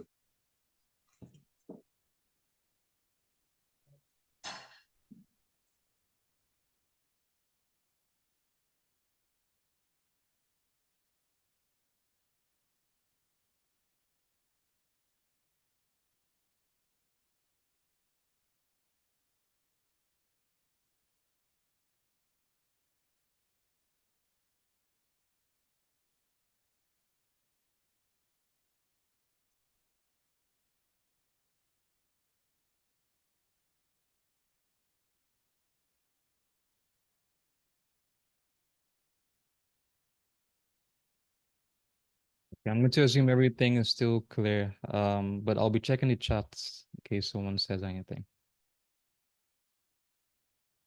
Donc, nous supposons que tout est clair jusqu'à présent. Donc, si vous avez une question, vous pouvez juste la mettre dans le chat.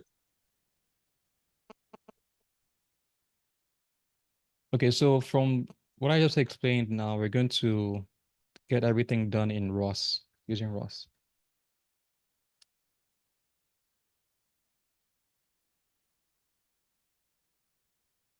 Donc, comment c'est tout de suite là?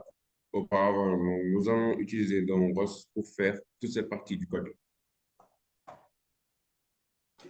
So what we're going to do is we're going to, under the sensing, we're getting the GPS information. And to do that, we're going to subscribe to the GPS topic.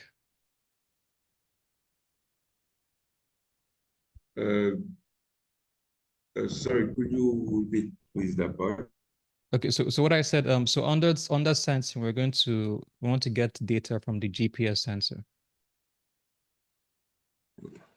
Donc, dans la partie de la première partie, donc la première phase, donc, ce que nous aimerions faire, donc, c'est avoir le GPS, les informations GPS, donc les recevoir donc, dans le GPS topic. Then under think and plan, we're going to put some code to convert the GPS longitude and latitude to X and Y in Cartesian. Donc, dans la partie donc, de calcul, donc, nous aurons donc du code qui va nous permettre donc, de convertir les données de longitude et de latitude en données cartésiennes. And inside here, we're also going to compare the current X and Y value of the robots with its start position.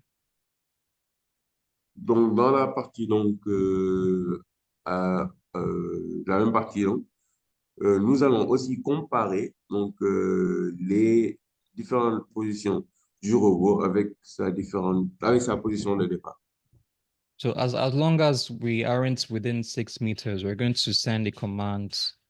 We're going to publish to commandville to move the robot. Donc, jusqu'à ce que nous n'ayons pas encore traversé les 6 mètres, nous allons utiliser donc, une commande vel qui va permettre au robot de se déplacer. All right. So this is another thing, another aspect to nodes or to communications in ROS is control frequency. Donc, un autre aspect donc, relatif donc, au node, au nœud, donc, et la fréquence de contrôle. So frequency is how often something happens.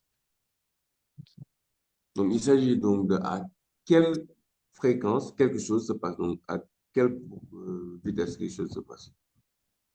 So in this case, it could be how many times you want the GPS messages to be sent to your node. Donc, dans ce cas-là, donc, ça pourrait être à quelle constance est-ce que nous voulions que les données de notre GPS donc, soient envoyées. Oh, sorry, I made a mistake. So control frequency is basically how fast this loop happens, like from sense, think, and act. How that loop, how fast it works. Donc, la fréquence donc, de contrôle est plutôt donc, à quel point rapidement donc, tout le procédé, donc, qui est le procédé de pensée, le procédé de calcul et le procédé d'action se passe. Donc, rapidement, à quelle vitesse elle se passe. So the frequency, increasing the frequency can improve your performance depending on how good your system is. Donc, augmenter la fréquence donc, peut donc, améliorer votre système en fonction de à quel point complexe votre système est.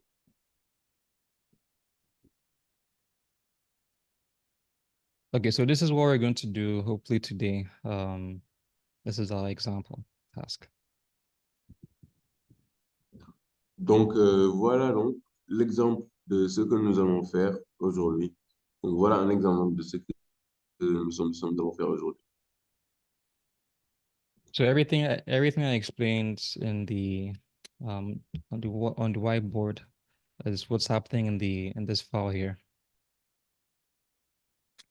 Donc, tout ce que nous avons expliqué donc, auparavant est représenté donc, dans cette vidéo ici. Alors, la vidéo se trouve sur le slide. So by using a GPS sensor, it's able to drive the robot to 6 meters from its starting position. Donc, nous pourrons donc, déplacer le robot à 6 mètres de sa position de départ. All right, so now we're going to do some live coding. Let me just rearrange a few things. Yeah, so just let me know if there's any questions at this point before we continue. Donc, nous pourrons maintenant donc, faire le coding, donc la programmation. Et vous pouvez Donc, nous laisser si vous avez dans le chat.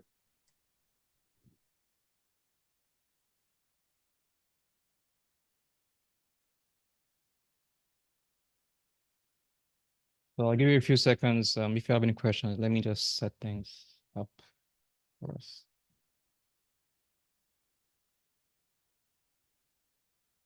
Donc, nous allons vous laisser quelques questions, plutôt quelques secondes. Donc, si vous avez une question, vous pouvez la poser dans le chat.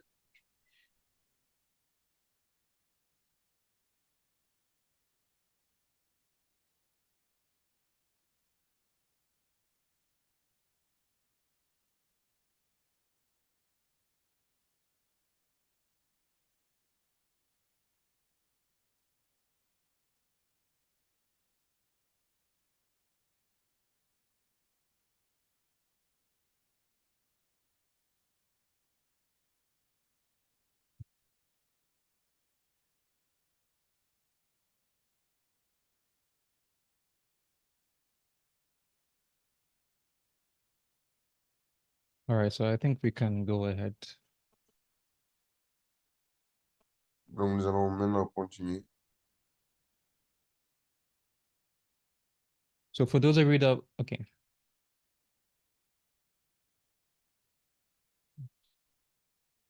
Okay, so for those of you that have been able to set up your PC and clone the repository, this might seem a bit familiar to you. Donc, pour ceux parmi vous qui ont déjà été capables de configurer leur ordinateur, donc ceci peut être peut-être familier à vous. Vous l'avez déjà très certainement vu. But the only difference we have here is this package, Intro to Robotics Workshop 2024. Donc, la seule différence, donc, est ce pack-là, donc ce dossier-là, donc, intro à la robotique, l'atelier d'intro à la robotique 2024, Intro to Robotics Workshop 2024. So the documentation for this, so the repository is going to be it's on GitHub. So I will send the link. Okay. Donc, tout ce document-là donc, sera donc dans GitHub et il va donc envoyer un lien plus tard pour que vous puissiez y accéder.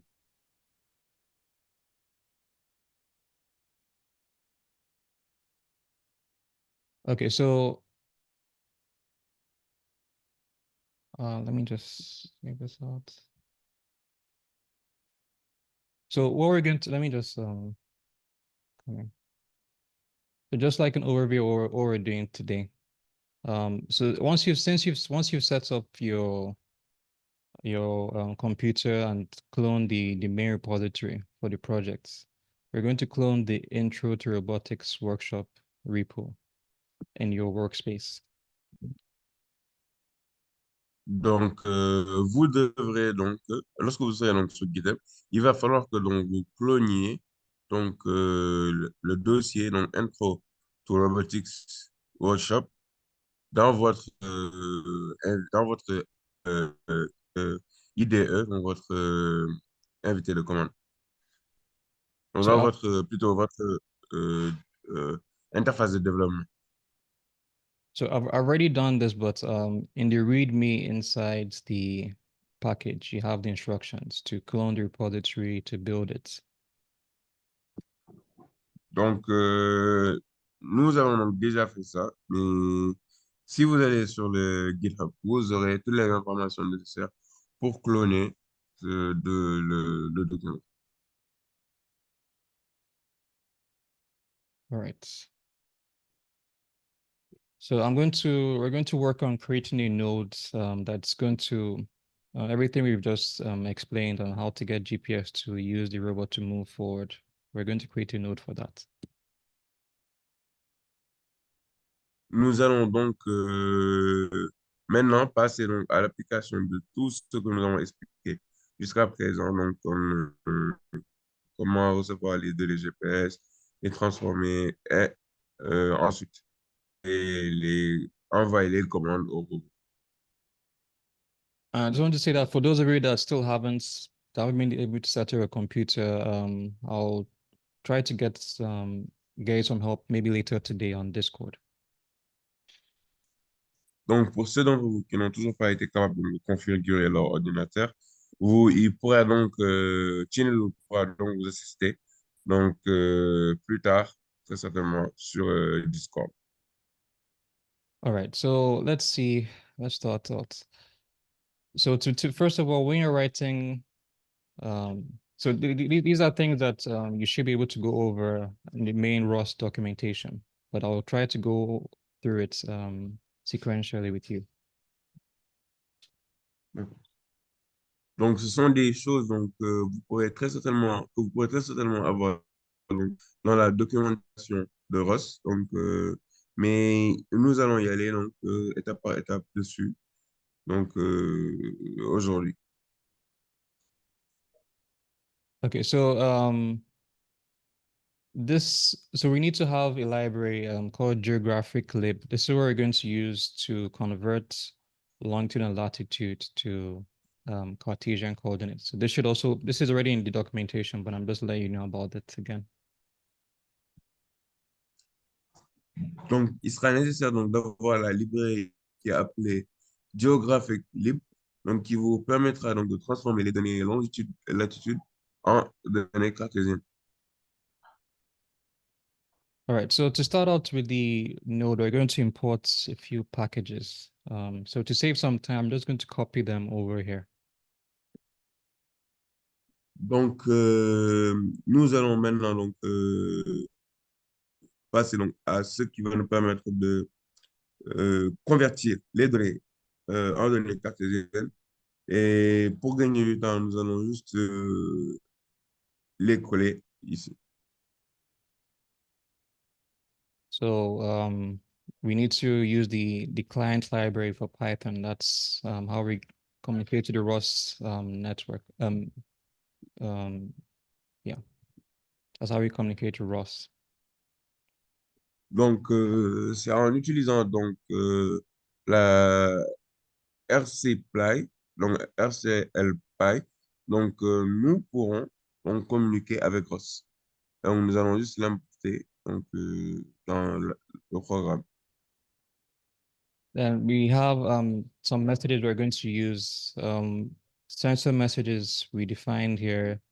This is for the GPS message. Then the twist, this is to be able to send commands to control the robot, to move the robot.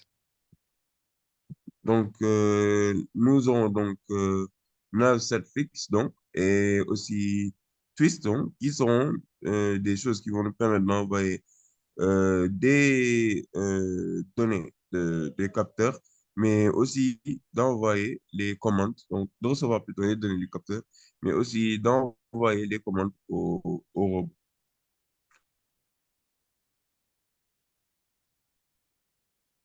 Okay, then this last one, this is the script I told you about to convert GPS to Cartesian.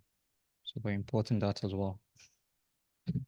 Donc, voilà donc la fonction dont nous parlions auparavant, qui va nous permettre donc, de pouvoir convertir données longitude latitudinale en données cartésiennes. All right, so let me just type out a few boilerplate codes, and I will explain what I'm doing. So for Python, we're going to use object-oriented programming. It's a bit out of scope to explain what that is, but there's some good documentation on how you can get started with that. Donc, pour commencer, donc, nous allons faire un peu de Object-Oriented Programming, donc qui est la programmation orientée objet. Et il y aura une documentation donc, qui a été donc, donnée pour que vous puissiez aller donc, un peu plus loin là-dessus. Okay, so what I'm doing here is I'm importing from the nodes. To be able to create a node, I'm importing from the node class. Well, let me just type out a few things. Donc, ce que nous allons faire maintenant, c'est que nous allons importer donc, la classe node Et voilà, donc nous allons maintenant écrire quelques lignes de code. So I'm over here, I'm initializing the parameters from the nodes class. That's what I'm doing in this super. These are things in Donc, Python, but trying to keep it simple. ici, donc, nous allons initialiser donc, les différentes donc, parties de la classe, donc les différentes caractéristiques donc, de la classe. Donc, nous avons donc self et ensuite nous avons super. Et ça sont des choses qui sont en Python, donc, mais nous allons juste essayer donc de les garder simple, le plus simple possible. All right, so we're going to create some subscriber to get the GPS data. Then we're going to create a publisher that we're going to use to send command to the robot to move. Donc, nous allons maintenant créer donc, un publier donc, qui permettra donc d'envoyer des commandes pour pouvoir faire bouger le robot.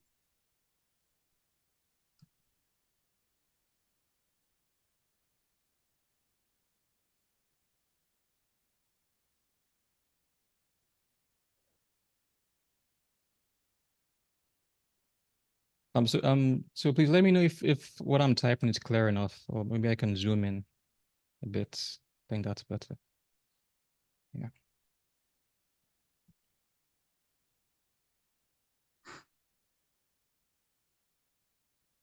All right, so let me just explain what's okay. It's okay. Thank you. So we're subscribing to the GPS topic, and so this is like topics you can learn more about them from the Ross documentation. Just don't want to make this too long. So we're subscribing to the GPS topic. Mom, you can. Ok. Yeah. Donc, ce sont des informations que vous pouvez avoir dans la documentation ROS.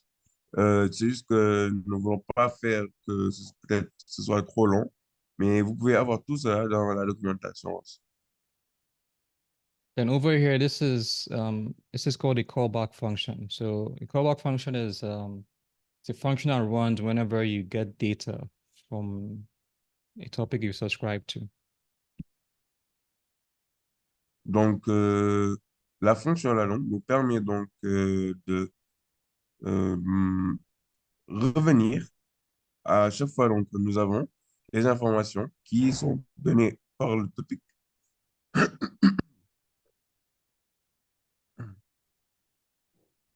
Okay, so in this case, the callback function here, it's basically once you get any GPS data, you can be able to execute some commands and maybe do something about the GPS data. Donc, la fonction callback donc, nous permet, à chaque fois qu'on reçoit donc, les données GPS, de pouvoir faire quelque chose avec ces données-là. Donc, de pouvoir appliquer donc, une fonction peut-être avec ces données-là. Okay, so us subscribing to GPS, that is the sense part um, of the robots. Then the thinking and acting part, that's going to be done inside the callback function.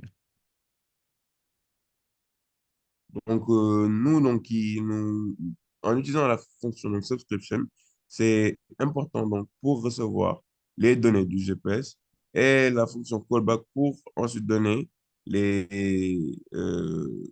différentes commandes donc, aux actionnaires. Okay, so normally, when you're like from the slides, I mentioned that if you want to create, if you're publishing to commandville, that's to be able to move the motors, we use this topic, cmdville. But because of the way the robot was set up, we're using this topic instead, this robot base controller. It's also in the documentation. Donc, nous allons utiliser ici la fonction là, donc, qui est aussi disponible dans la documentation.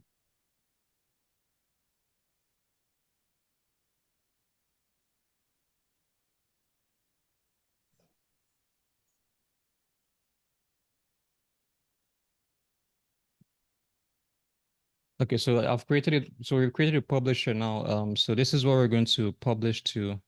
It's a type a twist method. This is the method you want to use to publish commands to control the motor to the robot.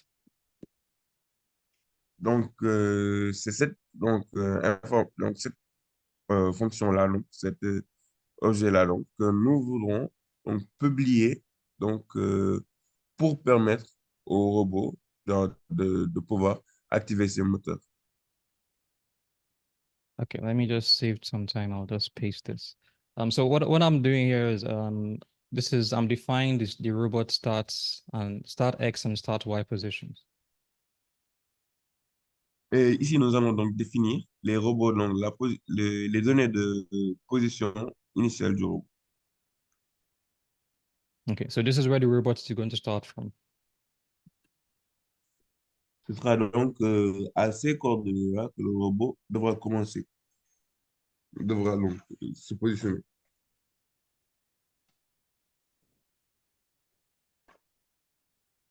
Okay, so now we're going to define the callback function. So this is like once we get any GPS data, we're going to do something about it.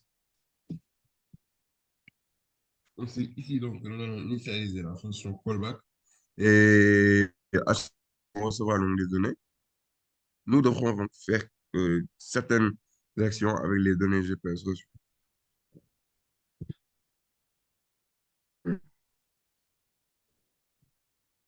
Okay, so the first thing we're going to do is with the GPS data we get, we want to convert that GPS data into X and Y in Cartesian coordinates. Donc, la première chose que nous devons faire, à chaque fois donc, que nous recevons donc, les données donc, de latitude et longitude, nous devrons les convertir en données.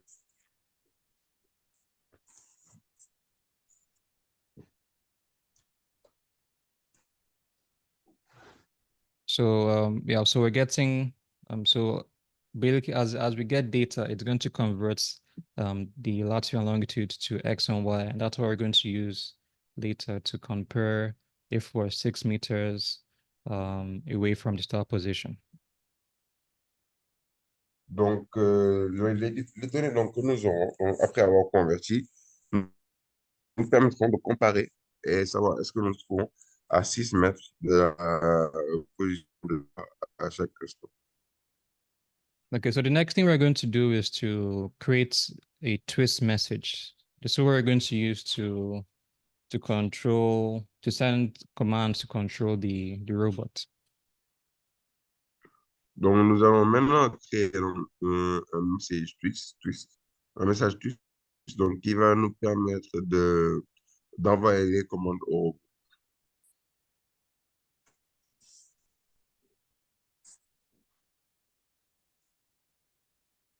So maybe so this is explain how all of this works. It's a bit out of this scope. So maybe in a future workshop or maybe in on Discord I can explain if you have any questions. But everything is explained in the ROS documentation. Donc, tout cela a été expliqué dans la documentation ROS. Et vous pouvez, si vous avez des questions pour qu'il y ait plus de précision, vous pouvez les poser dans le Discord. All right, so after we've created the twist message, the next thing we want to do is so this is all we're doing now. This is under thinking. We've converted the GPS coordinates to Cartesian coordinates. Donc, toute cette partie-là se trouve donc dans la deuxième partie, la phase de calcul de l'ordinateur, la phase de processus de l'ordinateur où il va prendre en compte les informations et pouvoir faire des calculs avec. All right, so now the next thing we're doing is to check if the distance between the start position and where the robot currently is greater than is up to 6 meters.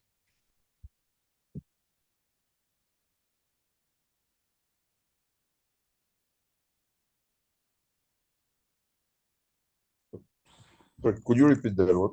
Okay, so so what I said was So now we're going to check, we're going to find the absolute value of the difference between where the robot currently is and where it started from.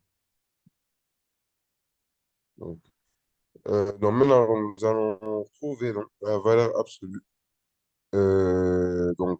des coordonnées donc de là où le robot il est à ce moment-là et là où il a commencé. So the condition here is if the difference between the absolute difference between where the robot started and where it is less than 6 meters, we want to send command to the robot to keep moving. Donc, ici, la condition sera que si la valeur absolue de la distance entre là où le robot a commencé et là où il se trouve couramment est inférieure à 6. Donc, si elle est inférieure à 6, nous voulons envoyer une commande qui permet au robot de toujours se déplacer, de continuer à se déplacer. Okay, so otherwise, if this condition is no longer true, that means that we're within 6 meters, then we stop the robot by sending 0, 0 to the X, also for it to turn, also for it turning should also be 0. Et donc, dans le cas concret, donc, nous voudrions donc le robot s'arrête donc, complètement. Donc, ce qui s'arrête, on lui envoie la commande de s'arrêter.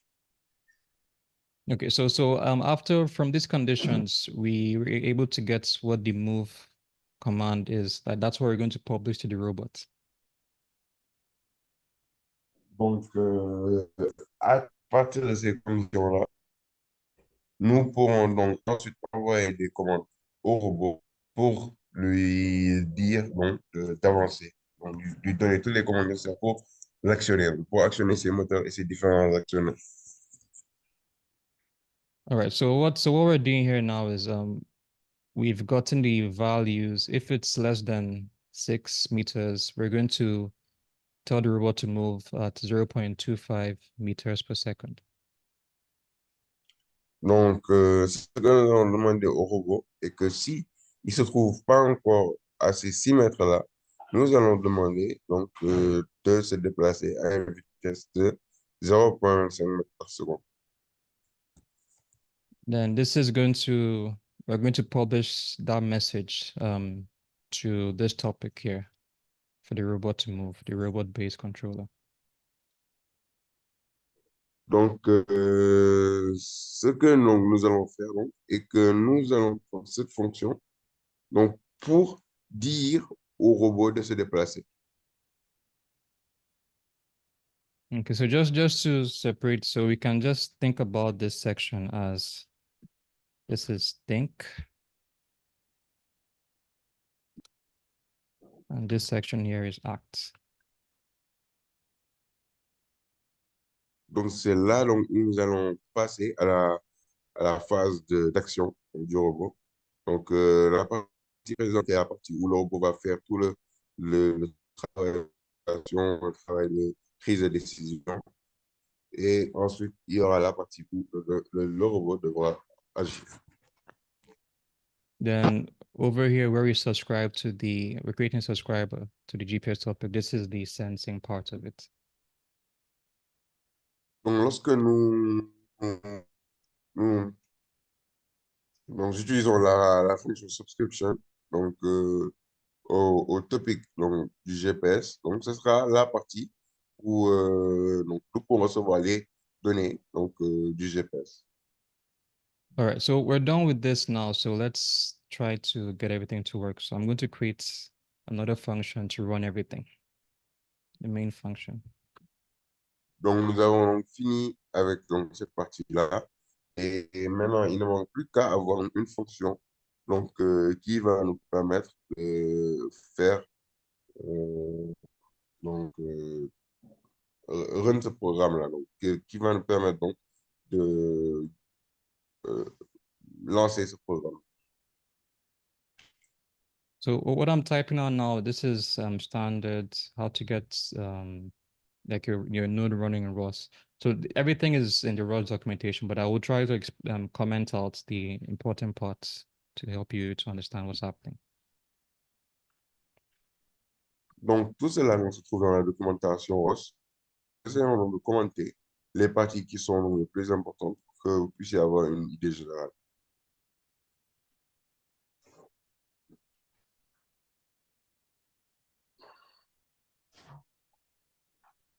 So to be able to use Rust, we first need to initialize or the Rust library. So that's what I'm doing here. Donc, pour pouvoir utiliser ROS, nous avons d'abord besoin de la librairie ROS.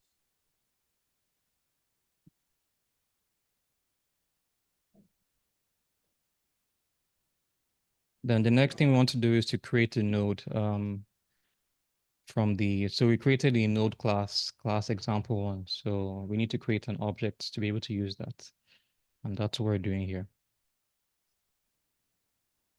Donc, nous devons maintenant utiliser la classe node et pour cela, un objet qui nous permettra donc d'utiliser cette classe-là.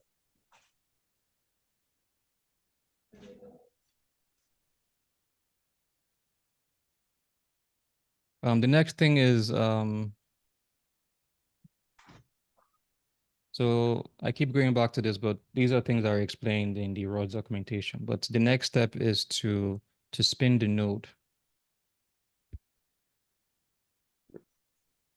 Ce sont donc des choses qui ont été déjà expliquées dans la documentation ROS, mais la prochaine étape donc est de suite donc de spin donc le node donc de euh,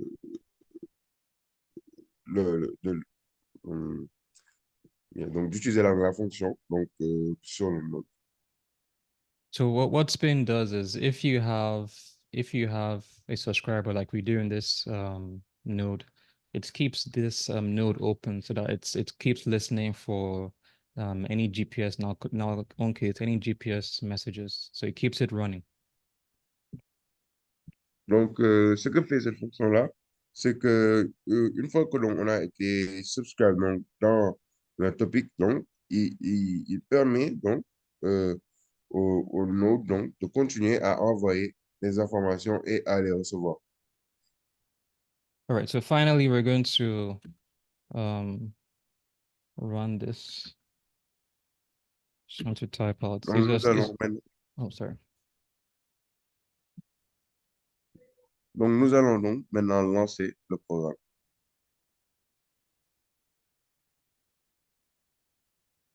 Okay, so this is a Python thing. Basically, it just checks to make sure that you're running the main function you're running from. Make sure that the node you're running is you're running it directly from this Python script. Donc, cette fonction donc, nous permet donc juste de s'assurer donc que le node donc, que nous allons lancer donc, vient bel et bien de ce script Python-là là, précisément. All right, with this we're actually done. So let's we're going to build the workspace so that Ross can be able to find this node.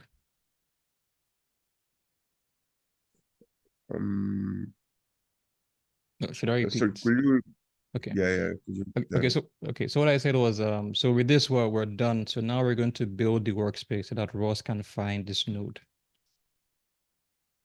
Donc, avec ça, donc, nous avons fini. Et maintenant, la seule chose que nous allons faire, c'est que nous allons donc mettre en place une station de travail pour que Ross puisse lancer ce programme. Okay, so my workspace is called PARC_WS.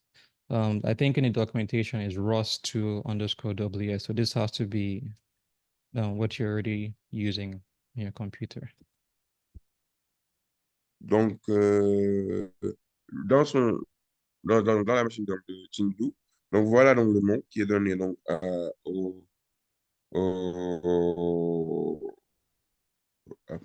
là où se trouve donc le programme, donc, à la station de travail. Et normalement, donc, dans votre ordinateur, ça devrait aussi être le même nom. qui s'y trouvent. Okay, so let's build the workspace. Oh, sorry, I made a mistake. I built inside the source folder. That's a mistake I made.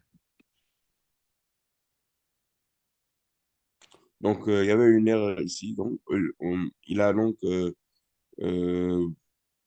plutôt donc, construit donc, à l'intérieur du dossier, donc, qui est différent du dossier auquel il devait construire. So that's a common mistake you might make. If you're building a workspace, you should be in the workspace folder, not inside the source folder. Donc, lorsque donc, vous êtes en train donc, de construire, donc, vous devriez être non pas dans le dossier source, mais plutôt le dossier station de travail. Donc, All right.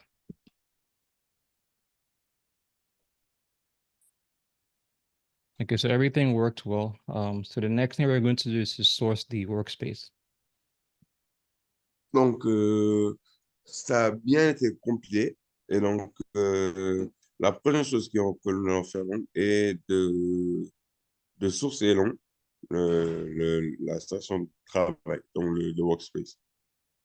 So this enable us to be able to run the node. But if you follow the documentation for the competition, you won't have to go through this step. Donc, si donc, vous êtes en train de suivre la documentation de la compétition, donc, vous n'aurez pas besoin d'aller à travers cette étape-là. All right, so we're going to run two commands. The first command is to bring up the robots simulation in Gazebo on Arvis. Donc, il va maintenant lancer une commande qui permettra donc d'envoyer ce code-là à Gazebo, donc, qui est le logiciel de simulation. So this is the command. So it's it's in the README of the Intro to Robotics workshop package. So all these commands are there for you to follow. Donc, toutes ces commandes-là se trouvent donc dans le dossier. Donc, vous pourrez les trouver là-bas et vous pourrez suivre donc, toutes les commandes. Vous pourrez donc les trouver là-bas et sans problème.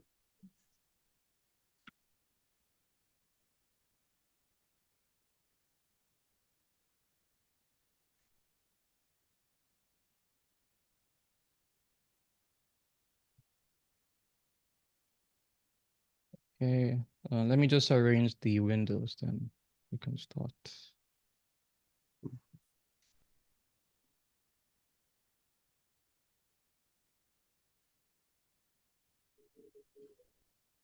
So what I'm doing is it's a bit dark. This might be the same case on computer. So I go over to scene here, then down where it says shadows and untick that box. Donc, dans l'ordinateur, donc, c'est un peu plus sombre. Donc, pour éclaircir ça un peu, donc, il va aller donc, sur la fenêtre Shadow donc, et cliquer dessus.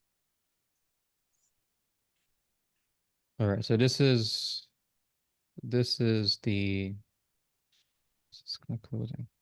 So this is our tomato field, and we want to get the robot to move all the way just before it hits the this plant here.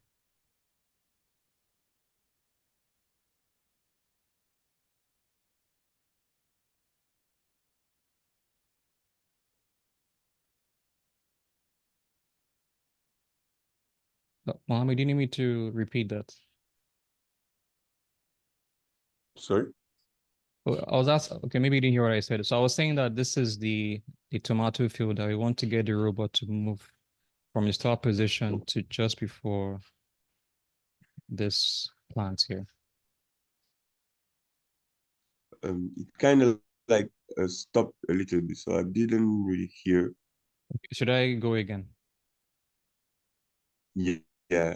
Okay. So I was saying that in Gazebo, this is the robot. So we want to move it from where it is now to just before it hits this plant. Donc, donc, nous voudrons donc faire déplacer le robot de la position là où il est initialement en ce moment, à juste avant qu'il ne heurte la plante qui se trouve devant. Okay, so just to briefly explain the difference between gazebo and Arvis. So gazebo, this is a common simulator used for robotics. There's a newer version that we're moving to next year, but this is how it looks like. Donc, Gazebo donc, est un logiciel qui est utilisé communément donc, pour faire des simulations. Donc, voilà à quoi ça ressemble.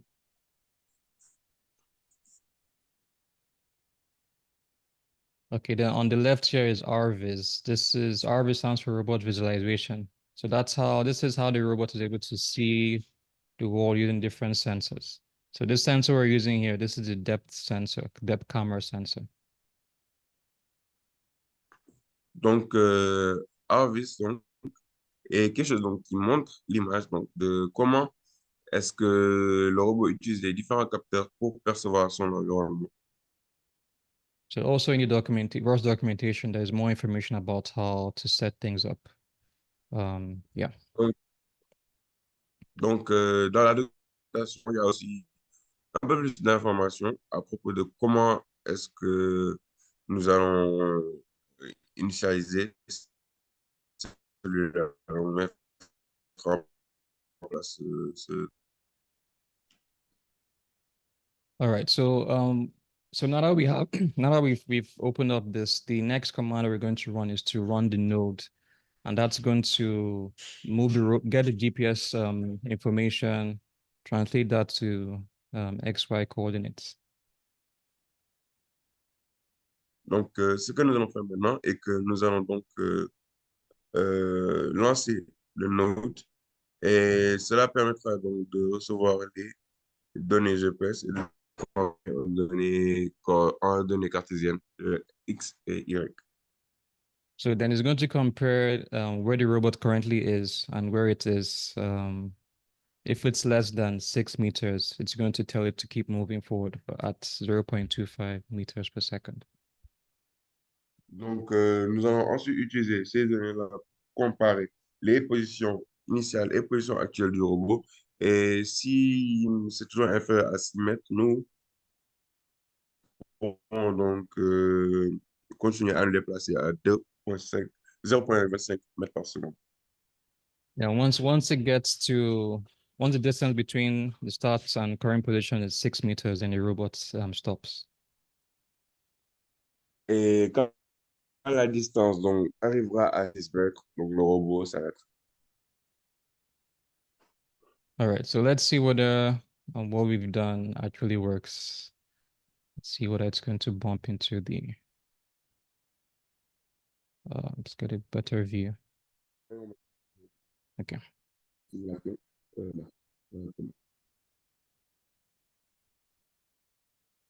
All right, so I'm going to run the node now. Hopefully there aren't any mistakes. Donc, nous allons maintenant lancer le node et voir est-ce qu'il y avait des erreurs.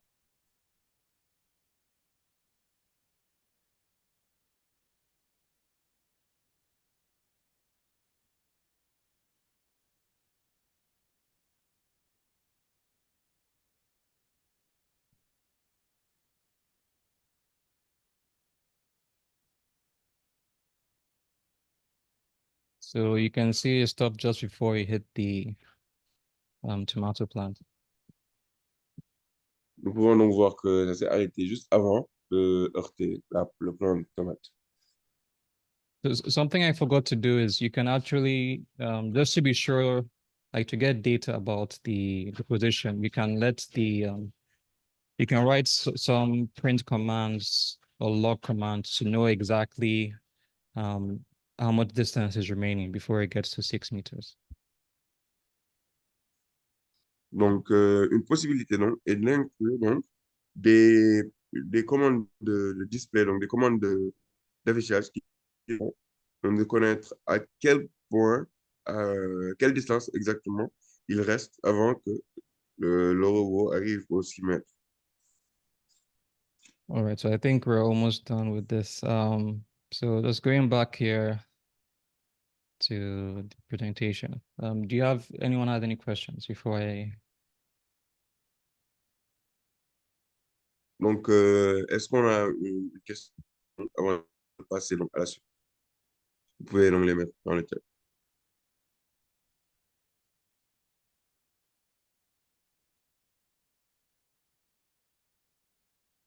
Okay, you know what? So I think what I'll do is so if you have any, because the time is taking a bit longer than expected. So if you have any questions, you can just let me like put it in the Discord. I will be there later this evening. Maybe to assist you with anything we've done today and also to set up your computer if you have any challenges with that. Donc, le temps donc, est en train de prendre un peu plus longtemps que prévu. Donc, si vous avez une question, vous pouvez juste la mettre dans le Discord. Et Jennifer, donc, sera content donc, peut-être de vous aider avec cela. Donc, si vous pouvez l'évoquer dans le Discord. So thank you, everyone. So the next workshop is going to be done by Ken. It's going to be an open introduction to computer vision using OpenCV. Donc, le prochain donc, atelier donc, sera fait par Kenneth. Et ce sera à propos de computer vision, donc, qui est donc, la vision des ordinateurs. Donc, et ce sera amené par Kenneth. Yeah, yes. Okay. Elvis is asking if the slides and copy of the code will be posted. Yeah, the slides will be available after this, and the code is already on the repository. So, but I will update the slides to be able to, so I can include the link with the codes for you to see. Donc, oui, donc, la question donc, qui est posée donc, par Elvis est-ce que donc, le PowerPoint donc, sera disponible pour tout le monde et est-ce qu'ils ont aussi une copie du code? Donc, la réponse est oui, une copie du code donc, sera disponible et il y aura un lien donc, qui vous permettra de revenir donc, au dossier GitHub où se trouve donc All right, and so before I go, I just want to okay, before I go, I just want to thank Mohammed for the translations and yeah. Okay. is happy to help. All right. Okay. So sorry, one more thing. Someone's asking about the recording. Yes, we're going to make the this recording available on YouTube like later today. So you don't have to worry about that. Everything will be packaged well. Donc, il y a donc une dernière question donc, qui est à propos de l'enregistrement donc, de la vidéo. Donc, l'enregistrement sera disponible disons, plus tard. Donc, et vous pourrez y accéder très certainement dans le site web donc, de la compétition. All right then. Kennedy, do you have anything to say before we? Yeah, no, great job, Chinedu. Thank you so much. This was an excellent workshop. I'm sure you all learned a lot. It was really interesting to see the basics of using ROS2 to control a robot. So yeah, great job. That's okay. So maybe can we stop recording at this point?